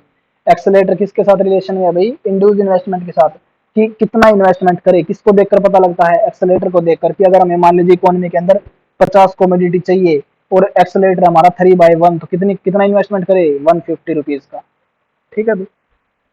अगर एक्सेलरेटर की वैल्यू ज्यादा तो इन्वेस्टमेंट ज्यादा होगा, अगर एक्सेलेटर की वैल्यू कम तो इन्वेस्टमेंट कम होगा। समझो ना, पीछे शायद एक क्वेश्चन पूछा था ऐसा। नेक्स्ट क्वेश्चन देखिएगा, match list one with list two, liquidity trap sorry James Keynes के साथ मैच करेगा, वन का 4 भाई। क्लियर? उसके बाद देखिएगा डेमोन्स्ट्रेशन इफेक्ट, जेम्स ड्यूसनबरी या बैंड वैगन इफेक्ट भी बोलते हैं जिसको। Permanent income hypothesis, Milton Friedman. Wealth effect, HCP go. Next question चलिएगा, 15th नंबर पढ़िएगा भाई। Which one of the following would be inconsistent. Inconsistent underline कर लीजिएगा, इनकंसिस्टेंट पूछा किसका, with the Keynesian view. Keynesian view के according effectiveness of monetary policy. यानी कि मॉनेटरी पॉलिसी की इफेक्टिवनेस के साथ, अरे मॉनेटरी पॉलिसी इफेक्टिव कब होगी, आपको शॉर्टकट बता रखे ना, मॉनेटरी पॉलिसी इफेक्टिव तब होगी जब LM curve steep. Fiscal policy कब इफेक्टिव होगी, जब आईएस कर्व स्टीप। और भैया आपको अभी तक ये तो सब क्लियर हो चुका होगा कि स्टीपनेस हम चेक कैसे करेंगे। अरे आईएस कर्व का slope 1 minus C not upon D, रट गया होगा अब तक तो सभी को। एलएम कर्व का स्लोप, एलएम कर्व का स्लोप, एलएम कर्व की इक्वेशन ही निकाल लो भाई, कैसे, मनी डिमांड की इक्वेशन इक्वल टू क्या कर दो, मनी सप्लाई कर दो भाई, रियल मनी सप्लाई, तो यहाँ से निकाल लो। आर मुझको लेफ्ट हैंड साइड रखना है, तो क्या आ जाएगी भाई, minus M by P R plus में ई बाई एफ। भाई ये क्या है, ये आ गया भाई मेरा एलएम कर्व की इक्वेशन। तो ई बाई एफ किसका स्लोप है, ई बाई एफ एलएम कर्व का। तो अब देखिएगा, तो इसने बोला भाई इफेक्टिवनेस ऑफ मॉनेटरी पॉलिसी के साथ क्या होनी चाहिए, इनकंसिस्टेंट। तो इसका मतलब क्या है, मॉनेटरी पॉलिसी की इफेक्टिवनेस के साथ इनकंसिस्टेंट, यानी कि एलएम कर्व स्टीप होना चाहिए। तो किसके साथ होगा एलएम कर्व स्टीप, देख लीजिएगा। यानी कि एफ की वैल्यू क्या हो, या तो छोटी, या ई की वैल्यू छोटी दे रखी हो, या एफ की वैल्यू बड़ी, सॉरी। या तो एफ देखिए, ई क्या है, ई वाई प्रोडक्शन के साथ मनी डिमांड की सेंसिटिविटी। एफ क्या है, रेट ऑफ इंटरेस्ट के साथ मनी डिमांड की सेंसिटिविटी। क्लियर है? या तो एफ की वैल्यू बड़ी दे दे, एफ की वैल्यू बड़ी दे देगा तो टोटल वैल्यू छोटी, टोटल वैल्यू छोटी का मतलब एलएम करो फ्लैट, और मॉनेटरी पॉलिसी इनइफेक्टिव। पढ़िएगा भी क्वेश्चन को। Velocity of money is relatively unstable, ऐसा कुछ नहीं है भाई। The demand for money is unstable, the demand for money is interest sensitive. Demand for money is interest sensitive, की demand for money interest rate के साथ क्या है भाई, सेंसिटिव है। यानी कि एफ की वैल्यू क्या है, ज्यादा, एफ की वैल्यू ज्यादा होती है क्या हो समझोगे, टोटल वैल्यू कम, टोटल वैल्यू कम, मॉनेटरी पॉलिसी इनइफेक्टिव, यानी कि inconsistent with monetary policy effectiveness. तो सी आंसर। नेक्स्ट क्वेश्चन देखिएगा, विच of the following statement is true, निम्नलिखित में से कौन सी स्टेटमेंट ट्रू है। स्पोर्डिक डंपिंग, अरे प्रीडेटरी डंपिंग, प्रिसिजन डंपिंग, देख लीजिएगा डेफिनेशन भाई, तीनों डंपिंग की टाइप दे रखी है। एल्सवर्थ की गिवन है भाई dumping. Clear. Sporting dumping is selling of goods at a low price in the foreign market to get right to the inventory. Sporting का मतलब क्या था भाई, बचे हुए को, अरे बचे हुए को मार्केट से बाहर करने के लिए, इन्वेंट्री स्टॉक को मार्केट से बाहर करने के लिए। यस, लो प्राइस पर बेचते हैं हम। प्रीडेटरी डंपिंग क्या था, निगल जाना। अरे प्रीडेटरी डंपिंग क्या था, निगल जाना भाई, यानी कि राइवल फर्म को मार्केट से बाहर करने के लिए। Predatory dumping is destroying of competitor even at A loss, यानी कि स्टार्टिंग में मैं लॉस भी खा लूंगा और उसको मार्केट से बाहर करूंगा। एंड देन आफ्टर एलिमिनेटिंग, यानी कि आप कंपटीटर को मार्केट से बाहर करने के बाद प्रोडक्ट को सेल करूंगा हाई प्राइस पर। यस, ये भी ठीक है। Persistent dumping is selling a product. Persistent dumping बोल रहा है क्या होता है, सेलिंग करना किसी प्रोडक्ट को a lower price in foreign market due to difference in elasticity of demand. Yes, all of the above are correct. Next question, according to comparative advantage theory international trade, किसकी given है comparative advantage theory? अरे comparative advantage theory Ricardo की भाई। Advantage theory international trade will not take place, बोल रहा है भाई कि कंपैरेटिव कॉस्ट एडवांटेज थ्योरी के अकॉर्डिंग इंटरनेशनल ट्रेड कब नहीं होगा? पढ़ते हैं भी, one country is efficient in the production of both the product, तब तो होगा भाई। अरे कंपैरेटिव कॉस्ट एडवांटेज आई ही किस लिए थी? केंज ने क्या बोला, सॉरी केंज क्या, एडम स्मिथ ने क्या बोला था कि इंटरनेशनल ट्रेड, देखिए मर्कलिस्ट है सबसे पहले, मर्कलिस्ट ने क्या बोला भाई कि इंटरनेशनल ट्रेड में सिर्फ ट्रेड जो है जीरो सम गेम है, सिर्फ आप एक्सपोर्ट एक्सपोर्ट कीजिए, इंपोर्ट करोगे तो आपको लॉस होगा। क्लियर है। उसके बाद आया भी Adam Smith absolute cost advantage लेकर।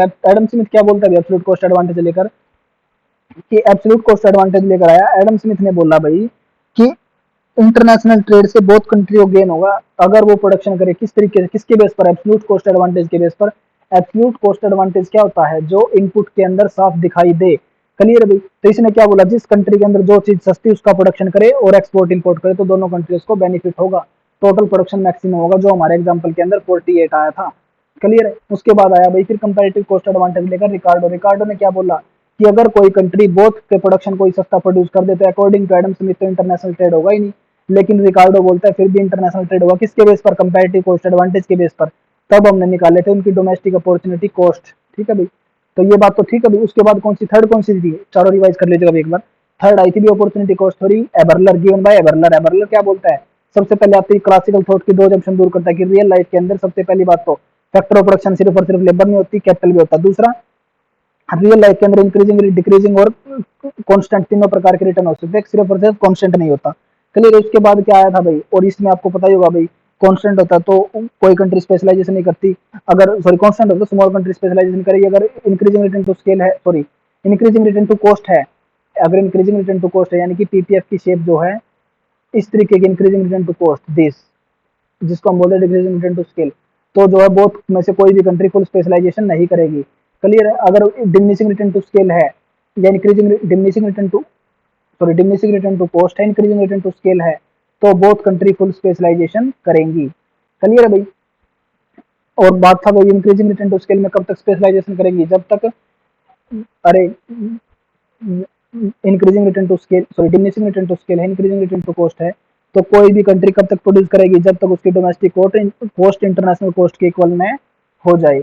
उसके बाद आया था HO theorem, factor endowment theorem, modern theory of international trade लेकर एक्सर ओलिन थ्योरम आई थी। तो उसने क्या बोला था भाई कि ये अभी तक हम पीछे ये पढ़ के आए हैं भाई कि ये कंट्री वो लेबर एविडेंट प्रोड्यूस करेगी, कोई कंट्री जो है वो कैपिटल एविडेंट प्रोड्यूस करेगी, वो पता कैसे चलता था? ये बोलता है दो क्राइटेरिया, प्राइस क्राइटेरिया और फिजिकल क्राइटेरिया। क्लियर अभी। तो पढ़िएगा अभी भी ऑप्शन को, अरे IT, international trade, growth and development, सब कुछ सब टिप्स पर होगा भाई। अरे डेली रिवाइज क्या करो माइंड के अंदर, इंटरनेशनल ट्रेड स्टार्ट हो जाए करो मर्कलिस्ट थॉट से, आगे पीछे हो जाए कोई दिक्कत नहीं, लेकिन हर टॉपिक को डिस्कस करो कि ऐसे ऐसे आया था। उसके बाद ग्रोथ एंड डेवलपमेंट को डिस्कस करो, सेम कंज्यूमर थ्योरी को, सेम फर्म थ्योरी को। अरे गिनती के तो टॉपिक है, ऐसे ही माइक मैक्रो को डिस्कस करो आप। क्लियर। मैं भी आगे डिस्कस करवाऊंगा, अभी अभी तो बहुत बार रिपीट करवाऊंगा। एक बार एग्जाम थोड़े पेपर 2018 तक कर ले भाई फास्टली फास्टली, उसके बाद रिपीट करवाएंगे दोबारा से थ्योरी आपको। देखिएगा, according to comparative cost advantage international trade will not take place. First तो होगा भी, तब तो होगा one country in efficient in the production of both, ये तो वही बात होगी, तो भी इंटरनेशनल ट्रेड होगा। अरे तो भी इंटरनेशनल ट्रेड होगा ना। अब पढ़िएगा थर्ड ऑप्शन, देखो भाई, अरे ऑप्शन फर्स्ट और सेकंड समझ गए होगे, क्वेश्चन नंबर ऑप्शन थर्ड पढ़िएगा, opportunity cost of two product are same in both the countries.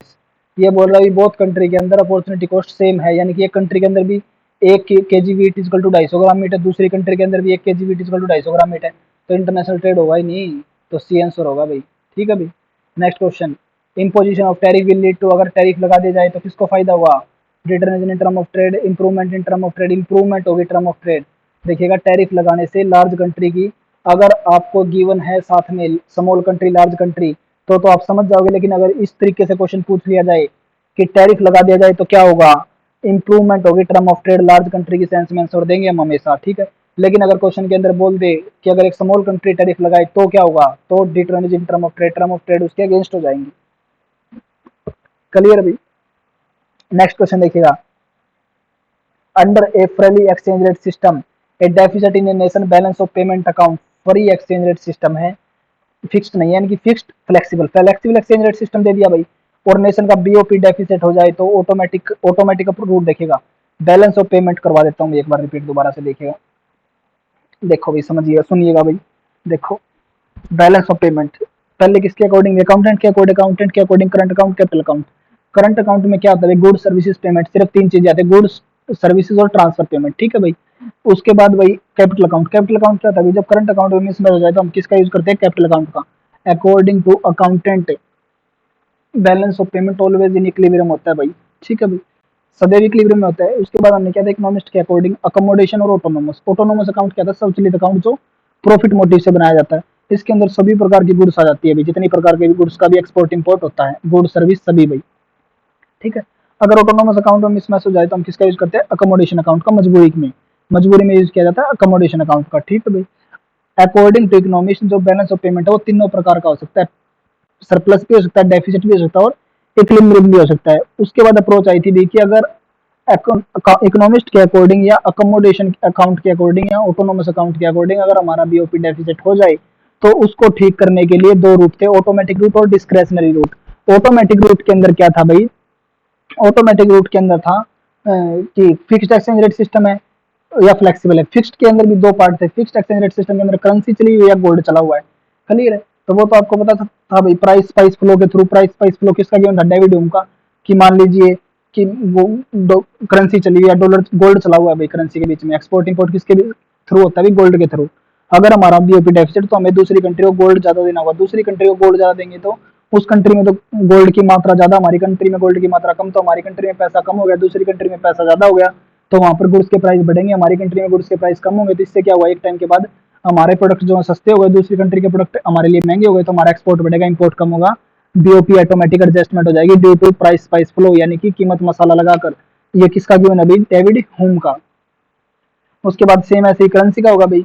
उसके बाद था फ्लेक्सिबल, अगर एक्सचेंज रेट है तो कैसे होगा, अगर हमारा बीओपी डेफिसिट हो गया तो इसका मतलब क्या है, अगर हमारा बीओपी डेफिसिट तो हमारी करेंसी की डिमांड कम होगी, सॉरी हमारी करेंसी की डिमांड कम, अरे हमारा बीओपी डेफिसिट हो गया तो हमें दूसरी, मान लीजिए यूएस के साथ हमारा व्यापार था तो हमारा बीओपी डेफिसिट हो गया, हमारा बीओपी डेफिसिट होने का मतलब क्या है, हमारे इंपोर्ट तो ज्यादा है, एक्सपोर्ट कम, इंपोर्ट ज्यादा है तो अब हम क्या करेंगे, उसको भुगतान करेंगे, तो भुगतान किस में करेंगे, डॉलर में, तो डॉलर की डिमांड बढ़ेगी, डॉलर की डिमांड बढ़ेगी तो एक्सचेंज रेट एप्रिशिएट, हमारी रुपीज की डिमांड गिरेगी क्योंकि हमारा एक्सपोर्ट कम है, तो रुपीज की डिमांड गिरेगी तो इससे क्या होगा, हमारी बैलेंस, हमारी जो एक्सचेंज रेट है वो डेप्रिशिएट, क्लियर है। तो एक्सचेंज रेट डेप्रिसिएशन होने से आपको पता ही है भाई, एक्सपोर्ट बढ़ते हैं इंपोर्ट गिरते हैं, क्लियर है ना सभी को ये बात। तो उसके बाद देखिएगा, उसके बाद आया भाई डिस्क्रेशनरी अप्रोच। डिस्क्रेशनरी अप्रोच में आई सबसे पहले ट्रेडिशनल अप्रोच, उसमें क्या बोला गया, इलास्टिसिटी ऑफ डिमांड के अकॉर्डिंग भाई, कि अगर हमारी इलास्टिसिटी ऑफ एक्सपोर्ट और इलास्टिसिटी ऑफ इंपोर्ट बोथ अलग अलग ग्रेटर देन वन है तो डिवैल्यू करने का फायदा है। उसके बाद आई मार्शल कंडीशन, ये बोलता है अगर बोथ का समीशन भी ग्रेटर देन वन है तो भी डिवैल्यूएशन करने का फायदा है। उसके बाद आई monetary approach, Mundell and Johnson की। मॉनेटरी अप्रोच में क्या बोलता है मुंडल एंड जॉनसन, कि अगर डोमेस्टिक मनी की डिमांड से डोमेस्टिक मनी की सप्लाई ज्यादा है तो बीओपी डेफिसिट होगा, अगर डोमेस्टिक मनी की डिमांड से डोमेस्टिक मनी की सप्लाई कम है तो बीओपी सरप्लस होगा, अगर इक्वल है तो नो चेंज, क्लियर। अभी उसके बाद आया भी हमारा एब्जॉर्प्शन अप्रोच। एब्जॉर्प्शन अप्रोच में क्या बोलता है कि एक ही जो वैल्यू कंजप्शन और इन्वेस्टमेंट की अगर हम डोमेस्टिकली ही ज्यादा कंज्यूम कर जाते हैं, एब्जॉर्प्शन यानी कि एक ही वैल्यू जो है अगर वो ग्रेटर देन वन है, एक ही वैल्यू जो है वो ग्रेटर देन वन है तो डिवैल्यू करने का कोई फायदा नहीं, अगर एक ही वैल्यू लेस देन वन है तो डिवैल्यू करने का फायदा है, क्लियर। अभी उसके बाद आया टू गैप मॉडल लेकर होलिस चेनरी माइकल ब्रूनो, इसने दो गैप दिए अभी, सेविंग गैप और फॉरेन एक्सचेंज गैप, क्लियर है। तो ये क्या बोलता है भाई कि अगर गवर्नमेंट का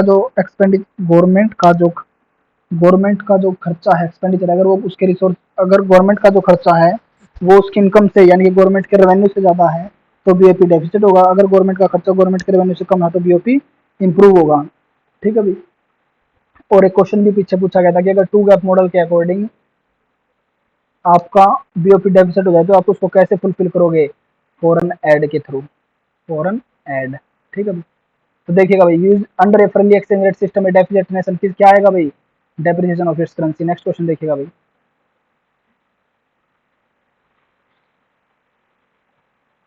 देखिएगा भाई,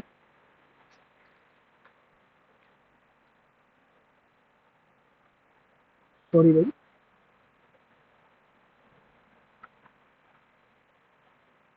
Maastricht treaty lead to the creation of which one of the following? Important question है बिल्कुल। जो ये मैस्ट्रिच ट्रेटी थी भाई, इससे किसका उदय हुआ था? यूरोपियन यूनियन का उदय हुआ था भाई। इस संधि से, मैस्ट्रिच संधि से किसका उदय हुआ था?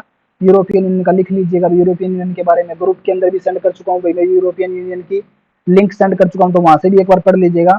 और मैं उसके अंदर से इंपोर्टेंट आपको लिखवा रहा हूँ भाई। देखिएगा, यूरोपियन यूनियन जो था वो आया था भाई 1992 के अंदर। यूरोपियन यूनियन कब आया था भाई? 1992 पे, क्वेश्चन के ऊपर लिख लीजिएगा 1992 में आया था। जिस टाइम यूरोपियन यूनियन आया, किस संधि के तहत आया था यूरोपियन यूनियन? मैस्ट्रिक्ट ट्रीटी के तहत। इकोनॉमिक यूनियन है एक, 1992 के अंदर आया। उस टाइम जब ये आया, इसके अंदर 28 कंट्री थी। कितनी कंट्री थी इसके अंदर? 28 कंट्री थी। अब इसके अंदर करंट टाइम के अंदर यूरोपियन यूनियन में कितनी कंट्री बची हुई है?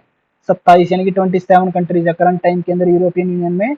27 कंट्रीज है। क्लियर अभी? इन 27 कंट्रीज के अंदर से 19 कंट्री ऐसी हैं जहां पर सिंगल करेंसी चलती है, यूरो जोन। जहां पर क्या चलता है भाई? Euro zone. 19 कंट्री ऐसी हैं जहां पर क्या चलता है? सिंगल करेंसी ज्वाइन की हुई है 1999 के अंदर। इस पीडीएफ के जो आपको लिंक सेंड किया उसमें सब कुछ मिलेगा। 1999 के अंदर 27 में से 19 कंट्रियों ने यूरो जोन करेंसी को एसो जो है एक्सेप्ट कर लिया था। क्लियर अभी? अरे समझो ना यूरोपियन यूनियन के बारे में। इसकी मॉनेटरी पॉलिसी सेम है लेकिन फिजिकल पॉलिसी सेम नहीं है। क्लियर है भाई? और आपको लिंक सेंड किया होगा भाई, उसको पढ़ लीजिएगा भाई। ठीक है। नेक्स्ट क्वेश्चन देखिएगा, according to Mundell imbalance in the balance of payment is caused by initial difference is unit factor cost। कि मुंडल के अकॉर्डिंग अगर balance of payment, according to Mundell imbalance हो जाए बैलेंस ऑफ पेमेंट के अंदर, is caused by initial difference unit factor cost. देखिएगा, according to Mundell imbalance होता है बैलेंस ऑफ पेमेंट के अंदर किसकी वजह से? यूनिट फैक्टर कॉस्ट में डिफरेंस की वजह से। बिल्कुल भाई। रीजन क्या दे रहा है? Free movement of goods will correct the free movement. अरे मुंडल, मुंडल एंड जॉनसन का कौन सा मॉडल था? Optimum currency area. अरे ऑप्टिमम करेंसी एरिया से क्वेश्चन है, ऑप्टिमम करेंसी एरिया। ठीक है। फ्री मूवमेंट ऑफ गुड्स गलत बात। फ्री मूवमेंट ऑफ किसकी बात करते हैं? अरे किसकी फ्री मूवमेंट की बात करता है? फैक्टर की फ्री मूवमेंट। ठीक है। Free movement of goods will correct the imbalance of the balance of payment. नहीं, free movement of factor will correct the imbalance in the balance of payment of two countries. ठीक है भाई। तो A is true but R is false. अरे समझियो ना, क्या बोलता है भाई? ऑप्टिमम करेंसी एरिया के अंदर फैक्टर मोबिलिटी फ्री होनी चाहिए, ना कि गुड्स की मोबिलिटी फ्री। नेक्स्ट क्वेश्चन था स्टोपलर सैमुअल्सन थ्योरम। स्टोपलर सैमुअल्सन थ्योरम से क्वेश्चन है, पोस्टुलेट करती है कि अगर टैरिफ लगा दिया जाए किसी नेशन के द्वारा तो real income of the nation's abundant factor to rise scarce factor की बढ़ेगी भाई। बिल्कुल क्लियर है भाई। अरे सभी को चैनल क्लियर होगा। नेक्स्ट क्वेश्चन देखिएगा, व्हाट इज प्रोस्पेक्टिव प्लानिंग। देखिएगा भाई, प्रोस्पेक्टिव प्लानिंग क्या होता है भाई? लॉन्ग टर्म के लिए जो प्लानिंग की जाए। अरे इंडियन इकोनॉमी में जब आपको करवाया था ना कि इंडिया आज़ाद होने से पहले, अरे आपको मैंने हिस्ट्री करवाई तब भी आपको करवाया होगा ये, कि इंडिया आज़ाद होने से पहले ही लोग जो थे प्लान करने लगे थे कि इंडिया जब इंडिया आज़ाद होगा तो उसके बाद हम डेवलप कैसे करेगी इंडिया। तो उसमें बहुत से आए थे भाई थॉट। ये प्रोस्पेक्टिव प्लानिंग का भी आया था। प्रोस्पेक्टिव प्लानिंग क्या होती है? Long term development. यानी कि जब हम लॉन्ग टर्म के लिए कोई प्रोजेक्ट बनाते हैं तो उसको बोलते हैं प्रोस्पेक्टिव प्लानिंग। तो पढ़ के देखिएगा अभी, overall appraisal of planning no, review of planning in different field no, taking up past experience and developing the future in last nine no, planning for future so as to meet the long term requirement of development in the country. Yes, long term development के लिए जब हम कोई plan बनाए तो उसको बोलते हैं prospective planning. Who formulated the people plan, ये फिर इंडियन इकोनॉमी से क्वेश्चन है कि देखिएगा, फॉर्मुलेटेड पीपल प्लान किसका गिवन था? एम एन रॉय का। सर्वोदय प्लान किसका गिवन था? अरे ये आपको प्लान करवाए थे ना इंडियन इकोनॉमी का, नोट्स के अंदर आपको गिवन होंगे, और मैं भी आपको लिखवा चुका हूँ ये जब आपको हिस्ट्री करवाई थी। तो इस क्वेश्चन के ऊपर आप इंडियन इकोनॉमी का नोट्स पढ़ लीजिएगा। बॉम्बे प्लान किसका गिवन था? क्लियर है भाई? और वो सर्वोदय प्लान किसका गिवन था? ये सभी प्लान आपको क्लियर होने चाहिए। पीपल प्लान किसका गिवन था? क्लियर भाई? गांधीयन प्लान किसका गिवन था? प्रोस्पेक्ट प्लानिंग के टाइप आपको पता होना चाहिए। क्लियर। डिसेंट्रलाइज प्लानिंग क्या होती है, सेंट्रलाइज प्लानिंग क्या होती है, सब क्लियर होना चाहिए। सेंट्रलाइज प्लानिंग क्या होती है भाई, जब ऊपर से नीचे की तरफ बात आए तो उसको बोलते हैं सेंट्रलाइज प्लानिंग। डिसेंट्रलाइज प्लानिंग क्या होती है, गांव का सरपंच बताए उसके बेस पर बात ऊपर जाए, उसको बोलते हैं डिसेंट्रलाइज प्लानिंग। क्लियर है भाई। नेक्स्ट क्वेश्चन देखिएगा। Tackle down strategy please. अरे टिकल डाउन क्या होता है भाई, टिकल डाउन थ्योरी, अमीर व्यक्तियों पर टैक्स लगाओ, गरीबों में बांट दो। ठीक है भाई। तो पढ़ के देखते हैं option. Growing GNP taking care of poverty, yes भाई हो सकता है ये भी। नेक्स्ट ऑप्शन पढ़ के देखते हैं। Reduction in the income of upper class by deliberate redistribution, बात तो ठीक है लेकिन एक बात इसने गलत बोल दी। Reduction in the income of the upper class, इसकी सेंस ही नेगेटिव है भाई यहाँ पर, कि अपर क्लास की इनकम को कम करना, जबकि ऐसा नहीं है। टिकल डाउन इफेक्ट के थ्रू हम टैक्स लगाएंगे अपर क्लास पर। क्यों? क्योंकि उनकी इनकम आई है भाई। इसका मतलब ये नहीं है कि हम उनकी इनकम को कम करने में लगे हुए हैं। अरे टिकल डाउन इफेक्ट से हम पॉवर्टी को कम करेंगे, यानी कि इनइक्वालिटी को कम करेंगे। किसके थ्रू? अमीरों पर टैक्स लगाकर। अमीरों को ये नहीं है कि अमीरों की अमीरी छीन लेंगे, समझ रहे हो ना। टिकल डाउन इफेक्ट का मतलब ये नहीं है कि अमीरों का सारा पैसा ही ले लिया जाए, यानी कि अपर क्लास की इनकम को ही कम कर दे, नहीं।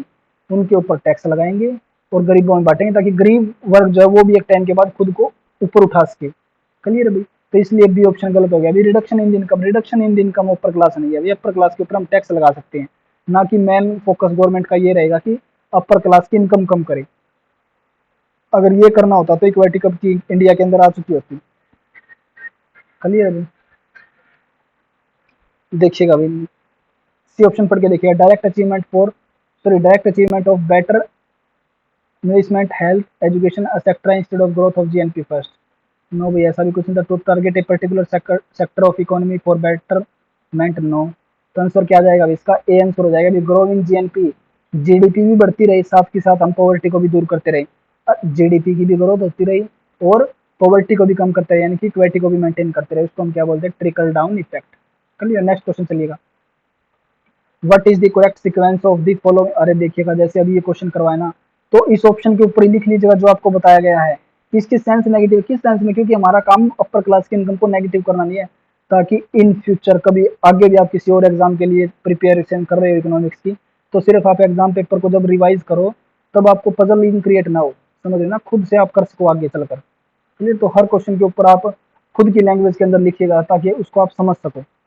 नेक्स्ट क्वेश्चन देखिएगा। What is the correct sequence of the following approach to development in their term of chronological emergency. देखिएगा, पूछा गया भाई कि डेवलपमेंट को क्रोनोलॉजिकल ऑर्डर में लगाइएगा। मैं कंप्लीट करवा रहा हूँ, देखिएगा। डेवलपमेंट को मेजर करने के लिए सबसे पहले मेथड आया भी जीएनपी। फर्स्ट मेथड क्या था? जीएनपी।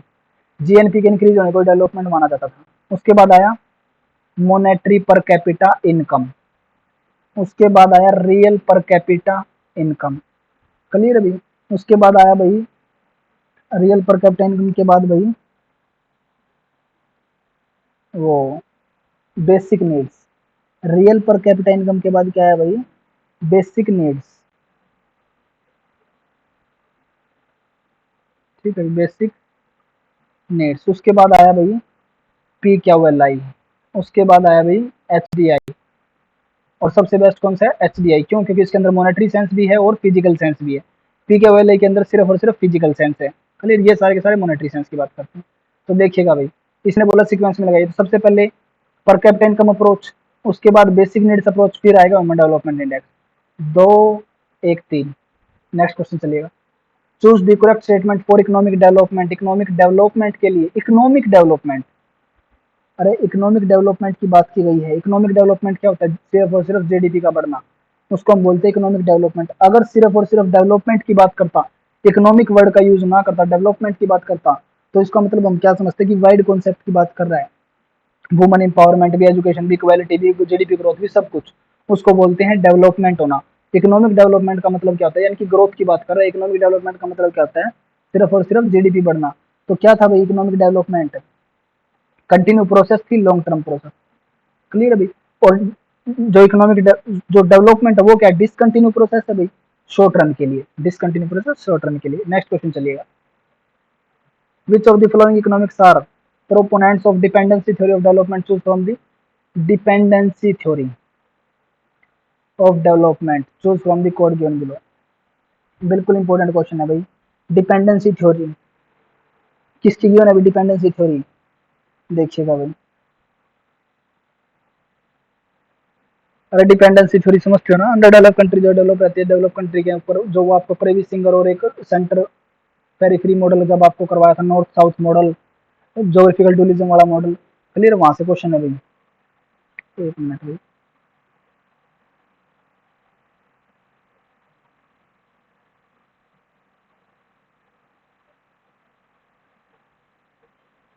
देखो भाई, which of the following economics are proponents of dependency, ये आगे रिपीट होगा भी क्वेश्चन की डिपेंडेंसी थ्योरी किस किस की गिवन है, तो लिख लीजिएगा इस क्वेश्चन के ऊपर। इसका आंसर है भाई बी, एंड्रे गुनार्ड फ्रैंक और रोल प्रेविस। ठीक है भाई, इसके साथ ही लिख लीजिएगा इस ऑप्शन के साथ ही पी बैरोन, पी बैरोन, पोल स्विजी, पोल स्विजी और गुनार मिराडल, गुनार मिराडल, गुनार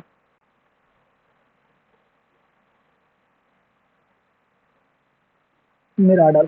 ठीक है भाई, ये सभी किसके साथ रिलेटेड है अभी, dependency theory of development. Clear अभी, नेक्स्ट क्वेश्चन चलिएगा अभी।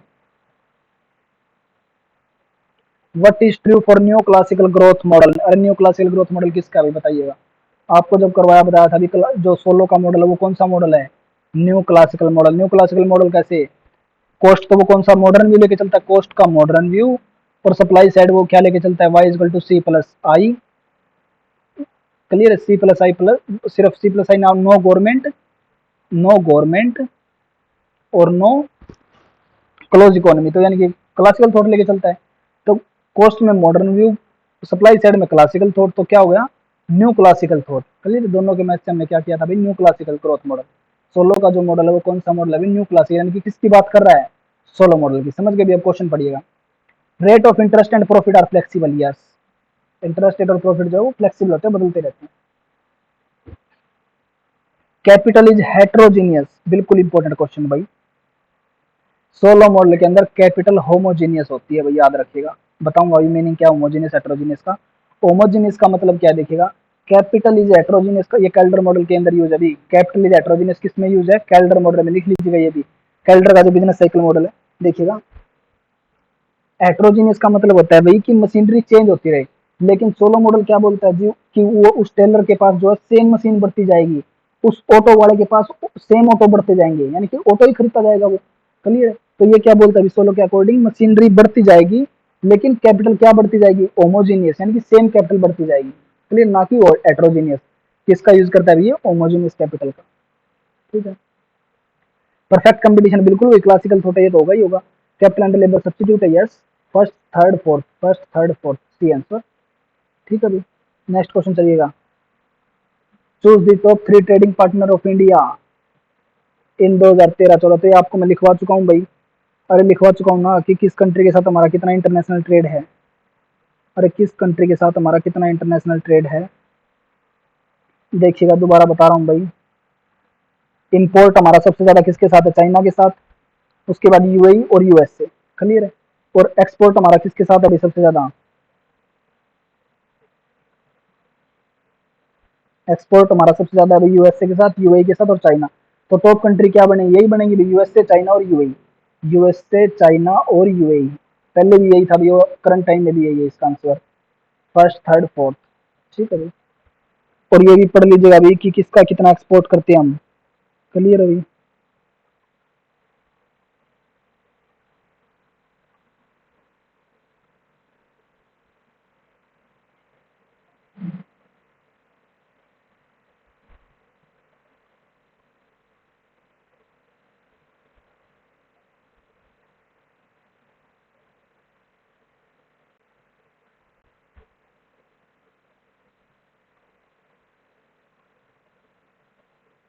नेक्स्ट क्वेश्चन देखिएगा।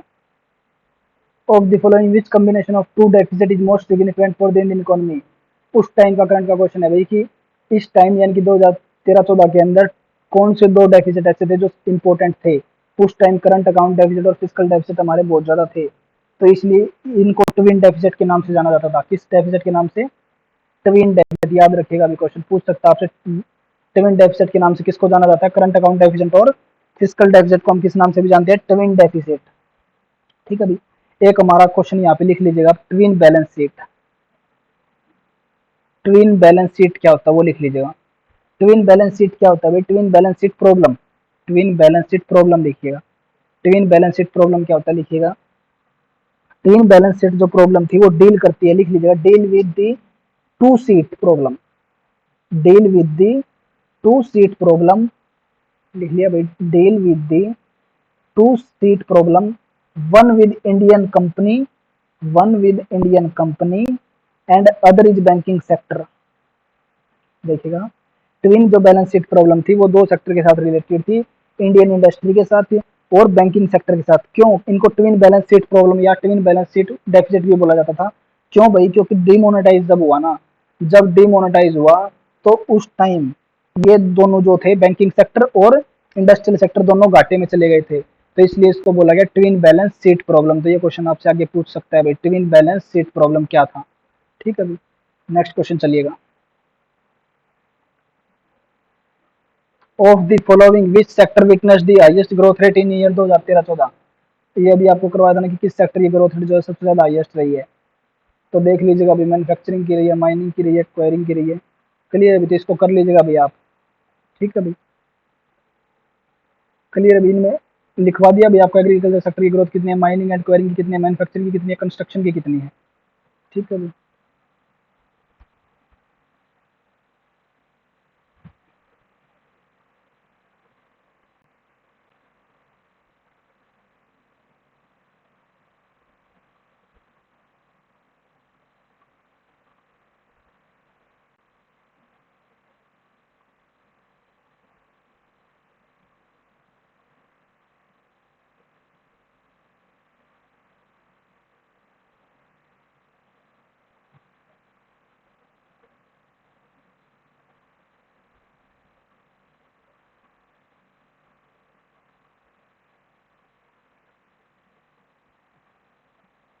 जीडीपी की ग्रोथ रेट लिख लीजिएगा भाई आप। इस क्वेश्चन के ऊपर लिख लीजिएगा भाई, जीडीपी ग्रोथ रेट। शायद आपको नहीं करवाया हो भाई। GDP growth rate in India 2020-21 के अकॉर्डिंग लिखवा रहा हूँ भाई आपको। जीडीपी ग्रोथ रेट कितनी रही है इंडिया की? 7.7% जीडीपी ग्रोथ रेट है। ठीक है भाई, बेस प्राइस के ऊपर है भाई ये। जीडीपी ग्रोथ रेट कितनी है अभी? 7.7%। क्लियर है भाई, जीडीपी की ग्रोथ रेट कितनी है भाई? 7.7%। क्लियर है भाई।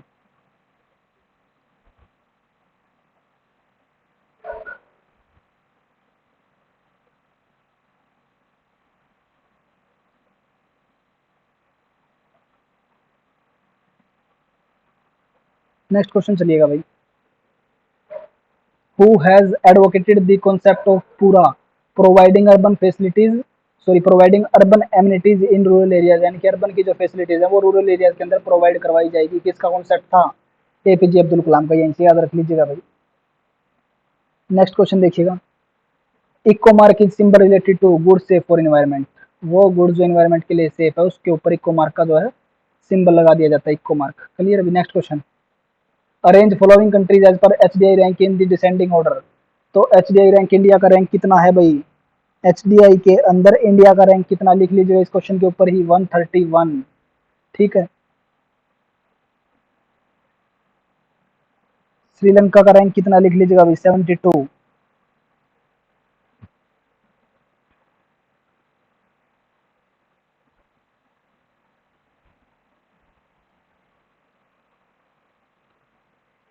आपको उस दिन और भी लिखवाए थे भाई, बांग्लादेश, नेपाल, पाकिस्तान, इनके रैंक लिखवाए थे ना भाई। चाइना का और लिख लीजिएगा अभी रैंक।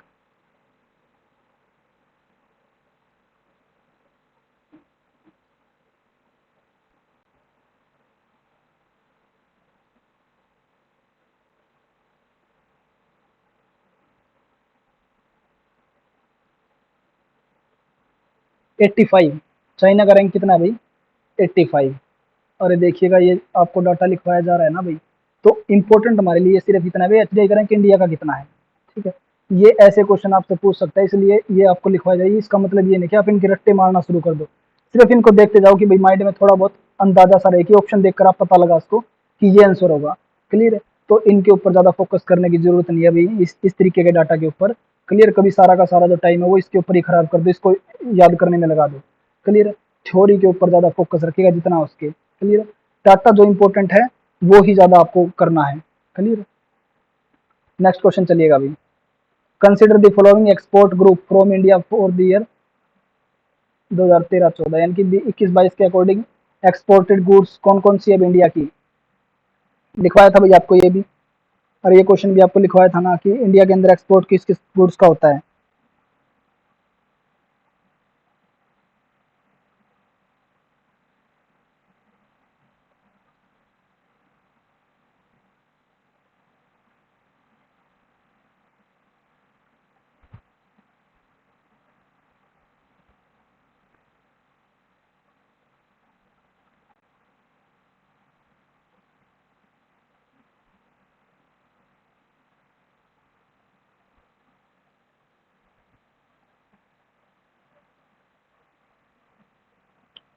लिख लीजिएगा, अभी दोबारा लिखवा रहा हूँ मैं।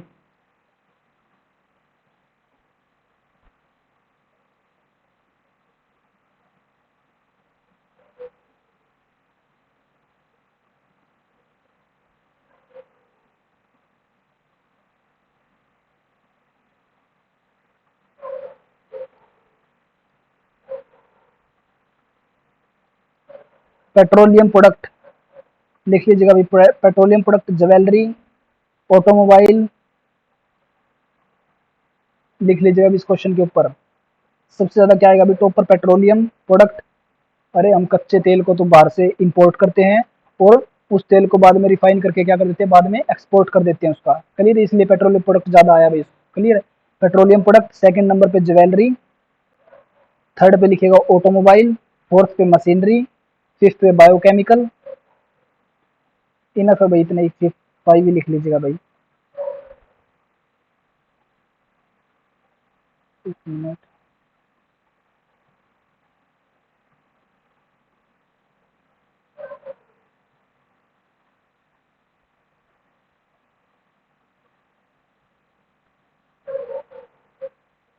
ठीक है, बस भाई 5 ही लिख लीजिएगा अभी, टॉप 5 इनफ। क्लियर। और इम्पोर्टेड में लिख लीजिएगा भाई। इम्पोर्टेड में भी लिख लीजिएगा, पहले मैं लिखवा चुका शायद आपको ये भाई।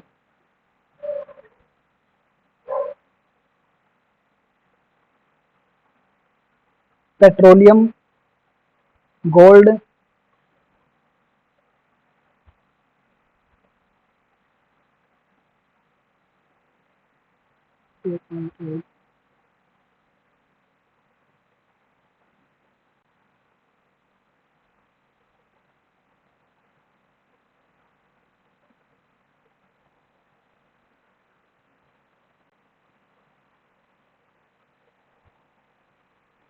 लिख लीजिए अभी। अगर अलग अलग लिखवाऊं तो भी पेट्रोलियम आएगा भाई। Oil, precious stone second number पर क्या है भाई, precious stone, precious stones. Third पे इलेक्ट्रॉनिक्स, हैवी मशीनरी, फोर्थ पे, फिफ्थ पे ऑर्गेनिक केमिकल्स, सिक्स पे प्लास्टिक, सेवंथ पे एनिमल एंड वेजिटेबल ऑयल। बस भाई इतना ही नफ है। नेक्स्ट क्वेश्चन चलिएगा अभी।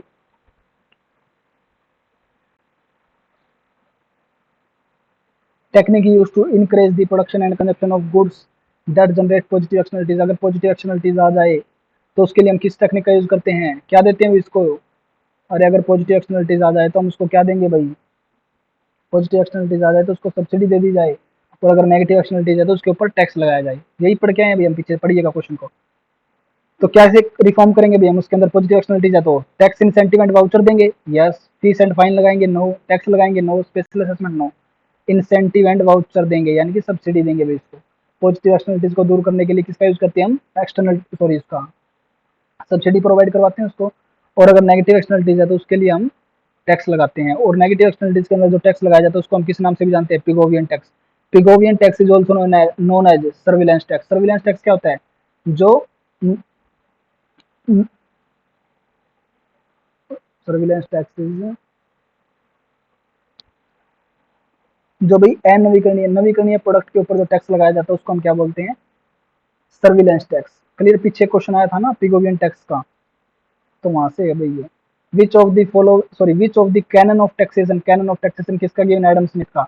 विच of the canon of taxation have been propounded by Adam Smith. किस, कौन कौन से कैनन थे, चार प्रकार के कैनन थे भाई। Equity, certainty, convenience, economy. Equity समानता होनी चाहिए, सर्टेनिटी निश्चित होना चाहिए, कन्वीनियंस सुविधा के अनुसार होना चाहिए, इकोनॉमी इकोनॉमी को फायदा होना चाहिए। ये ना हो भाई कि टैक्स लगाने में 10 करोड़ का टैक्स कलेक्ट किया, 8 करोड़ रुपए तो सिर्फ टैक्स कलेक्ट करने की फीस हो गई भाई, ऐसा कुछ नहीं होना चाहिए। क्लियर। एक्सपेंडिचर के भी 4 प्रकार के कहना वो आगे आएंगे तो उस टाइम कर लेना भाई। Next question, displacement effect. अरे डेली क्वेश्चन आता है भाई इससे, लिकोक एंड वाइजमैन की हाइपोथेसिस से। तो डिस्प्लेसमेंट इफेक्ट क्या होता है, देखिए तो पीछे तो पूछा था शायद, कंसंट्रेशन इफेक्ट अब पूछ लिया भाई। डिस्प्लेसमेंट इफेक्ट क्या होता है कि जो गवर्नमेंट का जो ओल्ड लेवल का आउटपुट, एक minute,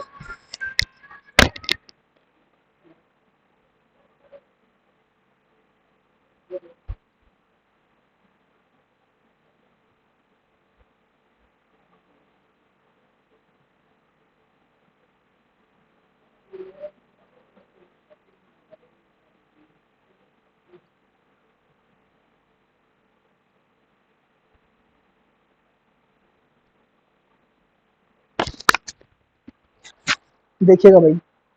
Displacement effect explained in Peacock-Wiseman hypothesis please. An upward displacement of public expenditure according to higher economic growth. The movement from older level of public expenditure and taxation to a newer and higher level. Yes. यही होता है भाई। C option पढ़िए, public expenditure increase at steady state, no. तो क्या answer आ जाएगा अभी बी। नेक्स्ट क्वेश्चन चलिएगा। The most important characteristic of a federation. तो पीछे पहले भी ये क्वेश्चन आ चुका ना, फेडरेशन का सबसे इंपॉर्टेंट कौन क्या है भाई, करेक्टरिस्टिक। तो क्या है भाई फेडरेशन का, कि जो स्टेट सेंटर जो है वो स्टेट गवर्नमेंट के कार्यों के अंदर या रिसोर्सेज के अंदर किसी भी प्रकार का इंटरफेयर नहीं करेगी। क्लियर। पीछे क्वेश्चन आ चुका भाई, ये important characteristic of a federation. ठीक है भाई। Perfect match between the function and resources of centre and state, no, कोई मैच नहीं है भाई। Non correspondence between the function and resources of the central and state government, yes. Non correspondence, किसी भी प्रकार का कोई इनके बीच में जो है लेन देन नहीं होगा। Centre supremacy over the state, ये बात ठीक है, लेकिन जो इंपॉर्टेंट करेक्टरिस्टिक है वो क्या होगा भाई, non correspondence between function and resources. Function का मतलब कार्य, रिसोर्सेज का मतलब संसाधन। Next question, physical consolidation. ये क्वेश्चन भी 2012 के अंदर आ चुका भाई। फिजिकल कंसोलिडेशन आपको बताया था। फिजिकल कंसोलिडेशन का मतलब क्या है, फिजिकल डेफिसिट का कम होना या फिजिकल का स्ट्रॉन्ग होना, उसको हम क्या बोलते हैं, फिजिकल कंसोलिडेशन। फिजिकल डेफिसिट का कम होना। क्लियर है। ये बोल रहा है physical consolidation at the centre can be achieve, कि सेंटर जो है वो फिजिकल कंसोलिडेशन कब अचीव कर सकता है, यानी कि फिजिकल डेफिसिट हमारा कम हो जाए, ऐसा कब हो सकता है। Rationalisation of major subsidy alone, कि अलोन, अलोन वर्ड दे दिया तो बिल्कुल गलत होगा, कि सिर्फ और सिर्फ हम सब्सिडी को रैशनलाइज कर दें, यानी कि अच्छे तरीके से यूज करें भी सब्सिडी को। ये नहीं है सभी को सब्सिडी दे दी जाए। सब्सिडी देते टाइम हमें जो है ध्यान रखना चाहिए भी टर्म्स एंड कंडीशन का। क्लियर। तो अलोन दे दिया तो इसलिए ये तो आएगा नहीं। Reducing the defence expenditure only, यहाँ पे भी ओनली वर्ड दे दिया कि सिर्फ और सिर्फ हम डिफेंस एक्सपेंडिचर को कम कर दें, गलत। सी ऑप्शन पढ़ के देखिएगा। Raising the tax GDP ratio, tax GDP ratio यानी कि गवर्नमेंट का रेवेन्यू बढ़ाइए। एंड रैशनलाइजेशन ऑफ सब्सिडी, और सब्सिडीज को क्या कीजिएगा, रैशनलाइज। तो ये आंसर होगा भी ज्यादा। अरे देखिए इन चार ऑप्शन को पढ़िएगा और देखिएगा कौन सा बेस्ट है। D option, minimising the central assistant to the state, कि जो सेंटर जो स्टेट को ग्रांट देती है उसमें कमी कर दीजिएगा, ये भी हो सकता है भाई। ठीक है, देखिएगा ठीक, ये भी है, ये भी बात ठीक है, ये भी बात ठीक है, लेकिन जो सबसे ज्यादा वाइड कॉन्सेप्ट है वो कौन सा, सी, कि टैक्स जीडीपी रेशियो बढ़ाइए, कि गवर्नमेंट खुद की इनकम को इंक्रीज कीजिएगा और सब्सिडीज को रैशनलाइज कीजिएगा। क्लियर अभी। अब आपसे क्वेश्चन ये भी पूछ सकता है भाई, क्या 2022 21-22 के अंदर फिजिकल कंसोलिडेशन हुआ है, तो आपका आंसर क्या होगा, नहीं। अरे देखिएगा, ये भी पूछ सकता है क्या टैक्स बायो, देखिए टैक्स बायोगेंसी इकोनॉमी के अंदर हमेशा रहती है। टैक्स बायोगेंसी का मतलब समझते हो ना, टैक्स की रेट में चेंज हुए बिना, अरे सिर्फ और सिर्फ जीडीपी में अप एंड डाउन होने की वजह से गवर्नमेंट का टैक्स रेवेन्यू का बढ़ना या घटना, उसको क्या बोलते हैं, टैक्स बायोकेंसी। जब जीडीपी मान लीजिए 2% बढ़ती है, उसकी वजह से टैक्स का जो रेवेन्यू गवर्नमेंट का वो बहुत ज्यादा बढ़ जाता है, मान लीजिए 10%, तो टैक्स बायोकेंसी कितनी होगी यहाँ पर 5%। इसी तरीके से जब जीडीपी 2% डाउन जाती है तो गवर्नमेंट का टैक्स रेवेन्यू भी मान लीजिए 8% डाउन चला गया, तो क्या क्या हो गया यहाँ पर, टैक्स बायोकेंसी 4%। तो टैक्स बायोकेंसी इकोनॉमी के अंदर हमेशा रहती है, ये पॉजिटिव नेगेटिव किसी भी साइड हो सकती है। क्लियर। अगर आपसे क्वेश्चन पूछा जाए कि 2021-22 के अंदर टैक्स बायोकेंसी थी, बिल्कुल थी। टैक्स बायोकेंसी किस साइड थी, नेगेटिव साइड, यानी कि आपसे पूछा जाए कि क्या 21-22 के में इंडिया के अंदर टैक्स बायोकेंसी से फिजिकल कंसोलिडेशन हुआ है, नहीं हुआ फिजिकल कंसोलिडेशन। क्लियर है भाई। नेक्स्ट क्वेश्चन चलिएगा। Arrange the following report in chronological order, तो ये आप कर लीजिएगा भाई। डायरेक्ट टैक्स इंक्वायरी कमेटी की कब आई थी? वांचू कमेटी 1970 में। Final report simplification of tax structure कब आया था? 1968 में। Indian tax reform report of a calendar report 1956 में। Tax inquiry commission John Matthai commission 1953 में। कर लेना भाई। Next question, identify correctly the tax in state, state के अंदर कौन सा आएगा? कॉन्स्टिट्यूशन ऑफ इंडिया की लिस्ट सेकंड के अकॉर्डिंग मिनरल जाएगा भाई, पक्की बात है। क्लियर है। टैक्स ऑन लग्जरीज भी चला जाएगा। स्टाम्प ड्यूटी किस में जाएगा? सेंटर में। एक्साइज ड्यूटी ऑन तंबाकू सेंटर में। क्लियर है भाई, तो आंसर हो जाएगा फर्स्ट सेकंड। नेक्स्ट क्वेश्चन चलिएगा, लमसम ग्रांट। लमसम का मतलब देखिएगा क्या होता है। लमसम ग्रांट क्या होती है भाई? लमसम ग्रांट जो ग्रांट इंडिपेंडेंट होती है ना, इंडिपेंडेंट ग्रांट को हम क्या बोलते हैं? Lump sum grant. समझो भी, लमसम वर्ड जहाँ पे भी दिख जाए ना, उसका मतलब क्या हुआ कि वहां पर इंडिपेंडेंट तरीके से कोई काम हुआ है। चलिए, तो लमसम ग्रांट क्या होती है भाई? जब सेंटर स्टेट को कोई ग्रांट दे और उसके ऊपर वो किसी प्रकार से किसी, यानी कि सेंटर ने स्टेट को 5 करोड़ रुपए दे दिए और ये नहीं बोला भाई आप इसको कहाँ पर यूज करोगे, इंडिपेंडेंट है वो ग्रांट। क्लियर, वो स्टेट की मर्जी है वो उसको कहाँ पे यूज करे। क्लियर, उसको बोलते हैं independent grant.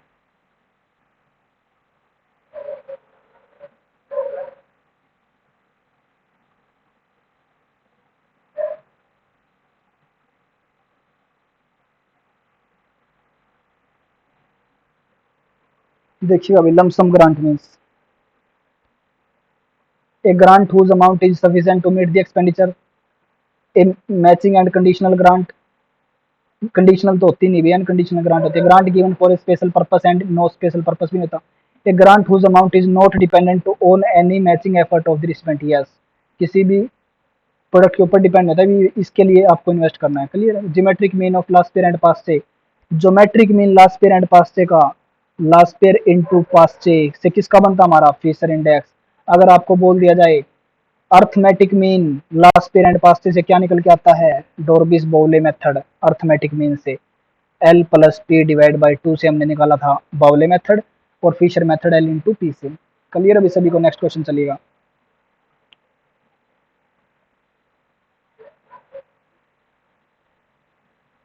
46 number question, moving average method. तो समझिएगा अभी मूविंग एवरेज मेथड क्या होता है। अभी देखिएगा मूविंग एवरेज मेथड क्या होता है। अभी मान लीजिए 2020 के अंदर टैक्स था 5%, 2021 के अंदर मान लीजिएगा 2022 के अंदर टैक्स रेट बढ़ा दिया भाई 20%। क्लियर। तो मूविंग एवरेज मेथड का क्या काम होता है भाई? मूविंग एवरेज मेथड के तहत जब हम टैक्स की रेट बताते हैं ना, तो ये नहीं बोलेंगे हम कि 2022 के अंदर टैक्स की रेट 20% हो गई है, 5 से 20। हम क्या बोलेंगे? मूविंग एवरेज मेथड कैसे होता है भाई? पहले वाला 5%, यानी कि बेस ईयर पिछले साल का, और करंट में कितना चेंज हुआ? 20% हो गई एवरेज टैक्स रेट। इन दोनों का समीशन करके डिवाइड बाई 2 कर देते हैं तो कितना आएगा? 12.5%। तो हम क्या बोलेंगे भाई कि 2022 के अंदर जो टैक्स रेट है वो कितनी है? 12.5% according to moving average method, ताकि जो पब्लिक है उसको ज्यादा शौक ना लगे। तो मूविंग एवरेज मेथड का यूज किस लिए किया जाता है भाई? फ्लक्चुएशंस को दूर करने के लिए। यानी कि एक तो फ्लक्चुएशन देखिएगा कितने चेंज हो गया, 5 से डायरेक्ट 20, अरे 5 से डायरेक्ट 20 हो गया, एक 5 से 12.5, तो फ्लक्चुएशन कुछ हद तक कम कर दी ना। क्लियर। तो मूविंग एवरेज मेथड का काम क्या होता है? फ्लक्चुएशंस को कम करना।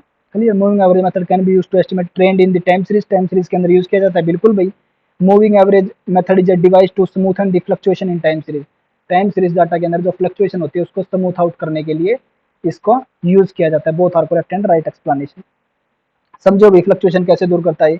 मान लीजिए कोई सीरीज है भाई, 4 से 8 हो गई, 8 से 12 हो गई, 12 से 20 हो गई, तो कैसे बताऊंगा? इन दोनों को जोड़ के डिवाइड बाई 2, नेक्स्ट ईयर इतनी इंक्रीज हुई। इन दोनों को जोड़ के डिवाइड बाई 2, नेक्स्ट ईयर इतनी हो गई। चलिए इस तरीके से। नेक्स्ट क्वेश्चन देखिए, which one of the following denote the power of test. तो कल आपको बताया था alpha is type 1 error, alpha 2 is type 2 error के नाम से जाने जाते हैं। क्लियर है। पावर ऑफ टेस्ट क्या होता है? इंपॉर्टेंट अभी याद रखिएगा। पावर ऑफ टेस्ट क्या होता है देखिएगा, बीटा का आपको पता है ना, बीटा का मतलब क्या है? टाइप 2 एरर, यानी कि कोई व्यक्ति निर्दोष, सॉरी, कोई व्यक्ति गुनहगार है और उसको सजा न हो, यानी कि दोषी को कोई व्यक्ति गलत है, कोई व्यक्ति गलत है और उसको छोड़ दिया जाए, उसको क्या बोलते हैं? Type 2 error. क्लियर है। तो ये बोल रहा है पावर ऑफ टेस्ट क्या होती है? पावर ऑफ टेस्ट होती है भाई कि कोई व्यक्ति गलत हो, कोई व्यक्ति गलत हो और उसको सजा मिलने के कितने चांस हैं, यानी कि 1 माइनस बीटा। तो 1 माइनस बीटा यहाँ पे क्या होता है? Power of test. हाइपोथेसिस के अंदर हम पावर ऑफ टेस्ट हमेशा नेगेटिव साइड से चेक करते हैं भाई। क्लियर है। इसलिए 1 माइनस बीटा आया। 1 माइनस बीटा का मतलब क्या है भाई? कोई व्यक्ति गलत है और उसको सजा होगी, कितने परसेंट चांस है? 1 माइनस बीटा। कल भी आपको बताया था भाई ये 1 माइनस बीटा वाला। In a frequency distribution the standard deviation of which is 15.8, sigma दे दिया भाई 15.8, 15.8। The value of median more than mean, median की वैल्यू ज्यादा है मीन से कितनी, 4, मोर देन मीन बाय 4। मान लीजिए मीन अगर x है तो मीन कितना है 4 प्लस एक्स, ऐसा ही कुछ भी देखिएगा। क्या बोल रहा है भाई, the value of median is more than mean by 4, mean से कितनी ज्यादा है भाई, 4 ज्यादा है। ठीक है भाई, तो करिएगा भाई कोशिश। हो क्या पूछा क्या भाई इसने, what will be the it's coefficient of skewness, CV पूछ रहा है coefficient of, sorry coefficient of skewness, coefficient of skewness. तो कोफिशिएंट ऑफ स्क्यूनेस के फॉर्मूले जब आपको करवाए तब बताया भी था भाई कि कोफिशिएंट ऑफ स्क्यूनेस के दो फॉर्मूले देखिएगा, इंपॉर्टेंट, अभी बिल्कुल बहुत बार रिपीट होगा अभी क्वेश्चन, कोफिशिएंट ऑफ स्क्यूनेस निकालिएगा। देखिएगा कोफिशिएंट ऑफ स्क्यूनेस के दोनों फॉर्मूले लिख लीजिएगा भाई यहाँ पर, mean minus mode divide by standard deviation. एक तो ये फॉर्मूला कोफिशिएंट ऑफ स्क्यूनेस का, जब मीन दे रखा हो और मोड दे रखा हो तब आप कोफिशिएंट ऑफ स्क्यूनेस कैसे फाइंड करोगे, इस फॉर्मूले से। एक कोफिशिएंट ऑफ स्क्यूनेस का फॉर्मूला क्या है भाई, 3 into mean minus median divide by standard deviation. एक कोफिशिएंट ऑफ स्क्यूनेस का फॉर्मूला ये है, जब मीन दे रखा हो और मीडियन दे रखा हो तब हम कोफिशिएंट ऑफ स्क्यूनेस के लिए कौन सा फॉर्मूला यूज करेंगे, दिस। समझो भाई, अरे समझो ना, कोफिशिएंट ऑफ स्क्यूनेस के लिए कौन सा फॉर्मूला कब यूज होगा, जब मीन और मोड दे रखा हो तो कौन सा फॉर्मूला, मीन और मीडियन दे रखा हो तो कौन सा फॉर्मूला। क्लियर है भाई, तो अब देखिएगा कैसे निकालेंगे इसको, सिंपल सा क्वेश्चन है अभी बिल्कुल। क्या बोल रखा है अभी इसने, स्टैंडर्ड डेविएशन कितना दे दिया 15.8, मीडियन की वैल्यू क्या दे दी, मोर देन मीन बाय 5। मान लीजिए मीन है x, अरे मीन x मान लिया तो वो कितना हो जाएगा 4 प्लस एक्स, सॉरी वो कितना हो जाएगा अभी x प्लस 4। अरे x बार को किससे डिनोट करता हूँ मैं, मीन से, और मीडियन मीन से 4 ज्यादा है तो x बार प्लस 4, ये क्या है मेरा मीडियन। ठीक है, तो अब निकाल लीजिएगा भाई, मीडियन और मीन की वैल्यू दे रखी है तो मैं कौन सा फॉर्मूला यूज करूंगा, ये वाला फॉर्मूला। इस फॉर्मूले के अंदर वैल्यू पुट कर दो भाई, 3 इंटू मीन, मीन की वैल्यू तो दे नहीं रखी तो एक्स बार पुट करूंगा, माइनस माइनस क्या भाई मीडियन, मीडियन की वैल्यू कितनी है एक्स बार प्लस 4, तो ब्रैकेट में आएगा भाई ये, divide by standard deviation, standard deviation कितना है 15.8, सॉल्व कर लीजिएगा आंसर आ जाएगा। 3 इंटू एक्स बार पावर ओपन कर दीजिएगा इसको, एक्स बार, और ये एक्स जब अंदर मल्टीप्लाई होगा तो क्या हो जाएगा, सॉरी पहले मैं साइन ओपन कर रहा हूँ इसके, माइनस को करवाइएगा अभी अंदर, माइनस का एक्स बार हो जाएगा और ये माइनस का 4 हो जाएगा, डिवाइड बाय 15.8, माइनस के एक्स बार से प्लस का एक्स बार कैंसिल, 3 माइनस 4 माइनस के 12, माइनस के 12 डिवाइड बाई 15.8, माइनस के 12 डिवाइड बाई 15.8। जब मैं माइनस के 12 को 12.8 से डिवाइड कराऊंगा तो क्या आंसर आएगा, देखना भाई, देखते हैं भाई।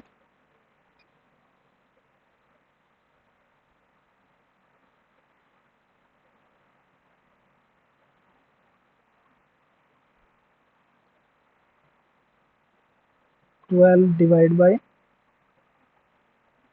0.759, क्या वैल्यू आई है भाई 0.759। तो देखिएगा अभी ऑप्शन के अंदर ऐसी कुछ वैल्यू है क्या, माइनस के 0.759। अगर ये 5 के बाद 6 से ज्यादा वैल्यू होती है तो इसको हम क्या बोल देते हैं 6 माइनस के 0.76, तो आंसर आ जाएगा ए। समझो भी निकालना, अरे बिल्कुल इंपॉर्टेंट क्वेश्चन है, फिर बोल रहा हूं मैं कि, और देखिएगा इस क्वेश्चन के ऊपर अपना कोफिशिएंट ऑफ स्क्यूनेस का फॉर्मूला लिखकर इसकी फोटो खींच लीजिएगा फोन के अंदर। Coefficient of skewness mean minus mode divide by standard deviation कब यूज होगा, जब मीन और मोड दे रखा हो तब तो ये कोफिशिएंट ऑफ स्क्यूनेस का फॉर्मूला यूज होगा, जब मीन और मीडियन दे रखा हो तब कोफिशिएंट ऑफ स्क्यूनेस का ये फॉर्मूला यूज होगा। अरे इसकी फोटो खींच लीजिएगा मोबाइल के अंदर, ठीक है भाई। अब नेक्स्ट क्वेश्चन देखिएगा भाई, 19 नंबर क्वेश्चन को पढ़िएगा भाई। देखो भाई, 3 कॉइन आर टोस्ट साइमल्टेनियसली, एक साथ 3 सिक्कों को उछाला जाता है, what is the probability that they will fall, 2 head and एक टेल, 2 हेड आए और एक टेल आए, उसकी प्रोबेबिलिटी बताइएगा। तो बिल्कुल सिंपल क्वेश्चन है भाई, प्रोबेबिलिटी से निकालते हैं अभी, देखिएगा। देखो सबसे पहले तो हमें क्या फाइंड करेंगे भाई कि टोटल चांस कितने होंगे, तो देखते भी 3 सिक्कों को जब एक बार एक साथ उछाला जाए तो कितने पर चांस बनेंगे। कौन सा मेथड यूज करूंगा मैं, कॉम्बिनेशन, सॉरी वो ट्री वाला भाई, ट्री वाला देखिएगा, head tail, head tail, head tail, head tail, head tail, head, tail, head, tail. अगर 3 बार का है तो 3 बार ट्री बना दूंगा, 4 बार का है तो 4 बार भाई, ठीक है। अब इसको कलेक्ट कीजिएगा।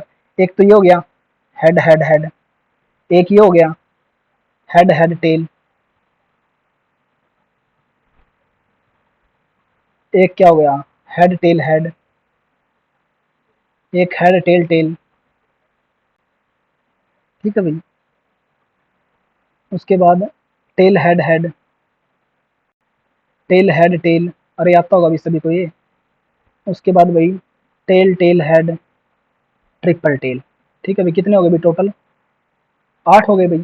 अब देखिएगा क्या बोल रहा है, 2 ऐड आने के चांस। तो 2 ऐड कितने चांस बनेंगे? 1, 2, 3, 3, तो 3/8 is answer, 3/8 D answer. Clear? अभी नेक्स्ट क्वेश्चन देखिएगा। In a frequency distribution if each item is multiply by 5, बोल रहा है कि कोई फ्रीक्वेंसी डिस्ट्रीब्यूशन है, उसके अंदर प्रत्येक आइटम को 5 से मल्टीप्लाई करवा दिया जाए तो कोफिशिएंट ऑफ वेरिएशन के अंदर क्या चेंज आएगा? देखते हैं भाई। एक सीरीज ले रहा हूँ भाई, मान लीजिए x इक्वल टू 1 2 3, ठीक है भाई। तो इसमें कितना डिफरेंस है भाई? 1-1% का। अरे सभी में सेम सेम डिफरेंस है भाई। अब मैं मान लीजिए इसको 5 से मल्टीप्लाई करवा देता हूँ भाई सीरीज को, x1 के नाम से डिनोट करके, x1 5 10 15। अब भी सीरीज के अंदर रेशियो क्या रहा? अरे वेरिएशन, वेरिएशन जो है वो परसेंटेज के अंदर क्या रहेगी? अब भी सेम भाई।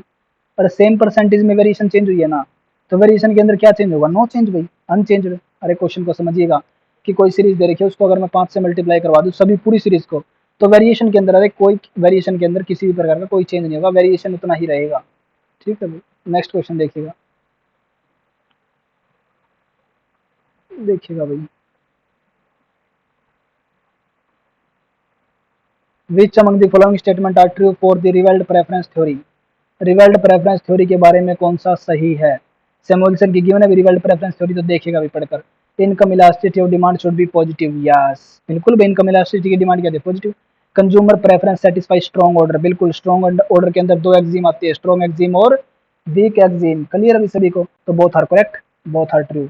आंसर की में इसका आंसर गलत दे रखा है। अभी नेक्स्ट क्वेश्चन देखिएगा। Demand for food stuff is income in elastic, यानी कि फूड के लिए इनकम की डिमांड जो है इलास्टिक है, ये किसका है भाई? एक्सप्लेन बाय, किसने एक्सप्लेन किया? गिफन ने, गुजन ने, एंजेला। क्लियर? अभी next question. Consider the following factor which of these are part of Chamberlin monopolistic competition? देखिएगा भाई, चैम्बरलिन का मोनोपोलिस्टिक कंपटीशन, रॉबिन्सन ने इसको क्या बोला है? जॉन रॉबिन्सन ने इम्परफेक्ट कंपटीशन। जॉन रॉबिन्सन ने इसको क्या बोला है? Imperfect competition. चैम्बरलिन ने इसको क्या बोला है? Monopolistic competition. अब देखिएगा, कंसीडर द फॉलोइंग फैक्टर कि कौन सा चैम्बरलिन के मोनोपोलिस्टिक कंपटीशन का पार्ट है, तो पढ़ के देख लीजिएगा भाई। फ्री एंट्री एग्जिस्ट होता है, बिल्कुल होता है free entry exist. Advertisement exist करती है, बिल्कुल एग्जिस्ट करती है अभी मोनोपोलिस्टिक कंपटीशन के अंदर एडवर्टाइजमेंट। क्लियर होगा अभी सभी को? Goal of satisfactory profit, satisfactory profit क्या होता है? Normal profit is also known as satisfactory profit, normal profit की बात कर रहा है। तो देखिएगा ये बात ठीक हो जाती, थर्ड ऑप्शन भी हमारा ठीक हो जाता अगर ये बोल देता कि which of these are part of Chamberlin monopolistic competition in the long run. Clear? लेकिन इसने ना तो शॉर्ट रन की बात कही ना लॉन्ग रन की गई, इसलिए हम इसको यहाँ पर नहीं लेंगे। क्लियर है? लॉन्ग रन के अंदर मोनोपोलिस्टिक कंपटीशन में क्या होता है? Normal profit. तो अगर लॉन्ग रन दे देता तो सी ऑप्शन भी ठीक हो जाता। अब हम किसको चूज करेंगे? फर्स्ट और सेकंड को। Next question. Non symmetric, non symmetric risk means, तो लिख लीजिएगा इस क्वेश्चन के ऊपर। एक होता है सिमेट्रिक रिस्क, सिमेट्रिक एंड, या इसको बोलते हैं सिस्टमैटिक, सिस्टमैटिक रिस्क। सिमेट्रिक या सिस्टमैटिक रिस्क, सिमेट्रिक या सिस्टमैटिक रिस्क क्या होता है भाई? The risk refer to the inherit, लिख लीजिएगा भाई, the risk refer to the inherent, INHERENT, inherent existence to the entire market that can not be diversify. देखिएगा क्या बोल रहे हैं भाई कि वो रिस्क जिसको हम डाइवर्सिफाई यानी कि बदल नहीं सकते, उसको बोलते हैं सिमेट्रिक या systematic risk. For example inflation आ जाए, वॉर छिड़ जाए। क्लियर है? तो वो सभी किसके एग्जाम्पल है? सिस्टमेटिक रिस्क के या सिमेट्रिक रिस्क के। एक होता है भाई non symmetric, non symmetric risk या अनसिस्टेमेटिक रिस्क। नॉन सिमेट्रिक या अनसिस्टेमेटिक रिस्क क्या होता है भाई? The risk that can B diversify, ऐसा रिस्क जिसको हम डाइवर्सिफाई कर सकते हैं। क्लियर अभी? For example demand, supply, exchange rate, ये सभी कैसे रिस्क जिनको हम चेंज कर सकते हैं, ये बदल सकते हैं, डाइवर्सिफाई किया जा सकता है, उसको बोलते हैं नॉन सिमेट्रिक रिस्क। ऐसा रिस्क जिसको डाइवर्सिफाई नहीं किया जा सकता उसको बोलते हैं सिमेट्रिक रिस्क। अब क्वेश्चन क्या पूछा, नॉन सिमेट्रिक रिस्क क्या होता है? A risk that can be eliminated by diversify, yes, ऐसा रिस्क जिसको हम एलिमिनेट कर सकते हैं डाइवर्सिफाई करके। A risk that can not be eliminated by diversify, इसके सामने लिख लीजिए, इसको क्या बोलते हैं? Symmetric risk. ठीक है, नेक्स्ट क्वेश्चन चलिएगा। Who among the following economists developed the concept of barrier to entry of firms? किसका था भाई? जेएस बेन की लिमिट प्राइसिंग थ्योरी। चलिए इसने बैरियर लगा दिया, तो किसकी थी? जेएस बेन की। अब तो इसकी सिलेबस से बाहर कर दिए भाई मॉडल। नेक्स्ट क्वेश्चन देखिएगा, even as fix average cost continue to fall. देखिएगा क्या बोल रहे हैं भाई, कि फिक्स एवरेज कॉस्ट जो है कंटिन्यू फॉल होती रही। कब? The average variable cost begin to rise because. देखिएगा फिक्स कॉस्ट जो होती है ना, वो तो हमेशा गिरती रहती है। अभी जैसे जैसे जैसे प्रोडक्शन बढ़ेगा ना, फिक्स कॉस्ट की शेप इस तरीके की होती है भाई। ठीक है भाई, नेगेटिव तो कभी होती नहीं, लेकिन ये डाउनवर्ड होती है। जैसे जैसे प्रोडक्शन बढ़ता जाएगा, फिक्स कॉस्ट पर क्वांटिटी क्या होती जाएगी? अरे कम होती जाएगी। फिक्स एवरेज कॉस्ट कैसे निकालते हैं? Fix average cost total fix cost को क्वांटिटी से डिवाइड करवाकर क्या आती है मेरी? Average fix cost. तो एवरेज फिक्स कॉस्ट का स्लोप होता है डाउनवर्ड, हमेशा नीचे की तरफ जाती रहती है। और फिक्स कॉस्ट क्या होती है मेरी? Total fix cost constant. ठीक है भाई, क्लियर है ना सभी को? तो ये तो इसका तो कोई रोल ही नहीं है भाई कि even as fix average cost continue to fall. Yes भाई, कंटिन्यू फॉल होती रहती है। अब आगे पढ़िएगा, the average variable cost begin to rise. Variable cost, average variable cost यानी कि एवरेज कॉस्ट की बात करें। एवरेज कॉस्ट क्या बोल रहे हैं अभी? वेरिएबल जो है वो बढ़ना शुरू हो गई। एवरेज कॉस्ट बढ़ना शुरू कब होगी? Return two factor start diminishing. अरे कॉमन सेंस, पहले ऑप्शन से पहले ही सोचिएगा क्या होगा भाई। अगर एवरेज कॉस्ट जैसे जैसे मैं प्रोडक्शन करता जाऊंगा एवरेज कॉस्ट बढ़ती जाए, इसका मतलब क्या है? डिमिनिशिंग रिटर्न टू स्केल लागू हो गया भाई। अरे कौन सा स्केल लागू हो गया? Diminishing return to scale, increasing return to cost या डिमिनिशिंग रिटर्न टू स्केल। अगर वो बोले भाई जैसे जैसे मैं प्रोडक्शन बढ़ाता, देखिएगा इससे समझिएगा डायग्राम से, ए से अगर मैं बी पोर्शन की बात करूं तो है इंक्रीजिंग रिटर्न टू स्केल, कि जैसे जैसे मैं प्रोडक्शन बढ़ाता जा रहा हूं एवरेज कॉस्ट कम होती जा रही है। इसका मतलब क्या है? इंक्रीजिंग रिटर्न टू स्केल या डिमिनिशिंग रिटर्न टू कॉस्ट। अगर मैं बी टू सी पोर्शन की बात करूं, जैसे जैसे प्रोडक्शन बढ़ाता जाऊंगा कॉस्ट अब बढ़ती जाएगी, एवरेज कॉस्ट क्या होती जाएगी? बढ़ती जाएगी। इसका मतलब क्या है? कि रिटर्न टू फैक्टर स्टार्ट क्या हो गए हैं? फैक्टर का जो प्रोडक्शन है वो क्या हो गया? स्टार्ट डिमिनिश करना शुरू कर दिया है उसने। क्लियर है भाई? Next question, consider the following statement, the lowest point on the long run average cost curve is known as minimum efficient scale। yes, average cost curve का मिनिमम पॉइंट को हम क्या बोलते हैं? Economically efficient level of production. Economically efficient level of production. Clear? भी आपको पहले ही बता चुका हूं मैं ये बात। ठीक है भाई, तो अब ये क्या बोल रहा है? जो लॉन्ग रन एवरेज कॉस्ट का मिनिमम पॉइंट होता है उसको हम क्या बोलते हैं? एफिशिएंट। यस, तो ए तो ठीक है भाई बात। It is output at which long run average cost curve stop falling. ये आउटपुट का वो पोर्शन होता है जहां पर एवरेज कॉस्ट कर्व जो है गिरना स्टॉप हो जाती है। इसके बाद तो क्या होगी? बढ़ना शुरू होगी। यस, तो both are correct. Next question, ठीक है, नेक्स्ट क्वेश्चन देखिएगा, which among the following is not a characteristic of imperfect competition. Imperfect competition किसने बोला है? रॉबिन्सन ने। और इसको मोनोपोलिस्टिक कंपटीशन किसने बोला है? चैम्बरलिन ने। तो देखिएगा कौन सा करेक्टरिस्टिक नहीं है? परफेक्ट नॉलेज बिल्कुल होती है, सॉरी नॉट ए करेक्टरिस्टिक, की करेक्टरिस्टिक नहीं है। तो देखिएगा भाई कौन सा करेक्टरिस्टिक नहीं होगा इम्परफेक्ट कंपटीशन का? तो इम्परफेक्ट परफेक्ट नॉलेज किसके अंदर होगी? परफेक्ट कंपटीशन मार्केट के अंदर। ठीक है भाई, तो इम्परफेक्ट मार्केट के अंदर परफेक्ट नॉलेज तो होगी नहीं भाई, तो ये तो होगा नहीं। फ्री ट्रांसपोर्ट होगा, फ्री एंट्री ऑफ फर्म होगी, होमोजेनियस प्रोडक्ट होगा। होमोजेनियस प्रोडक्ट कौन से वाला? अरे होमोजेनियस प्रोडक्ट दो प्रकार के होते हैं, similar, ditto same, identical, identical मिलते जुलते। तो इसके अंदर कौन से होते हैं? आइडेंटिकल वाले, जैसे लक्स और लाइफ बॉय की साबुन हो गई। क्लियर भी, शॉप का एग्जांपल है लक्स और लाइफ बॉय और डिटोल, ये सभी क्या हैं? आइडेंटिकल प्रोडक्ट हैं। क्लियर है? यहाँ होमोजेनियस प्रोडक्ट। तो आंसर क्या आ जाएगा इसका? ए। नोट पूछा ना कौन सा करेक्टरिस्टिक नहीं है? इम्परफेक्ट नॉलेज होती है भाई इम्परफेक्ट कंपटीशन के अंदर। नेक्स्ट क्वेश्चन, और परफेक्ट कंपटीशन के अंदर परफेक्ट नॉलेज होती है। Which among the following condition are true for golden rule of accumulation. Golden rule of accumulation किसका गिवन है? एडमंड फेलप का। वो सेविंग रेट जिस पर कंजप्शन मैक्सिमम हो जाए। डायग्राम अगर मैं बनाकर दिखाऊं तो डी प्लस एन, ये क्या थी हमारी? Y equal to F of K. यहाँ पर क्या लेके चले थे? कैपिटल पर लेबर। यहाँ पर क्या लेके चले थे? प्रोडक्शन पर लेबर। क्लियर है? ये क्या थी मेरी? Saving rate. ये सेविंग रेट, वो सेविंग रेट, इसके ऊपर आप क्या डालिए? एक स्लोप डालिएगा, और यहाँ से कोई सेविंग रेट जाएगी 10। वो सेविंग रेट जिस पर कंजप्शन मैक्सिमम हो जाए उसको हम क्या बोलते हैं, वो सेविंग रेट जहां पर कंजप्शन मैक्सिमम हो जाए उसको हम बोलते हैं golden rule of accumulation given by Edmund Felipe. इस पॉइंट के ऊपर क्या है, एमपीके यानी कि मार्जिनल प्रोडक्ट ऑफ कैपिटल किसके इक्वल है, सेविंग रेट के इक्वल भी है, डेप्रिसिएशन के इक्वल भी है, पॉपुलेशन ग्रोथ के इक्वल भी है, सब कुछ इक्वल है। तो अब क्वेश्चन पड़ेगा सेविंग रेट यूनिक, यस एक ही सेविंग रेट होती है अभी जहां पर ये पॉसिबिलिटी है, yes. Marginal productivity of capital जो है एमपीके जो है वो किसके इक्वल बोल रहा है, कैपिटल डेप्रिसिएशन यानी कि डी के डेप्रिसिएशन के इक्वल, यस होता है भाई, तो both are true. Next question चलिएगा, which among the following were neglected by Keynes in his theory of employment. Keynes ने अपनी थ्योरी ऑफ एम्प्लॉयमेंट के अंदर किसको नेग्लेक्ट किया है, रोल ऑफ एक्सपेक्टेशन बिल्कुल लिया है भी एक्सपेक्टेशन का रोल, रोल ऑफ कंजप्शन बिल्कुल लिया है भी कंजप्शन का रोल ऑफ गवर्नमेंट बिल्कुल लिया है, role of capital stock no, capital stock का कोई रोल नहीं लिया है। क्लियर है भाई, कैपिटल स्टॉक का यूज किसने किया भाई, डोमर ने। ठीक है भाई, तो आंसर क्या हो जाएगा इसका, बी आंसर हो जाएगा। आज इतने ही क्वेश्चन कीजिएगा भाई, और हम कल डिस्कस करेंगे। Thank you.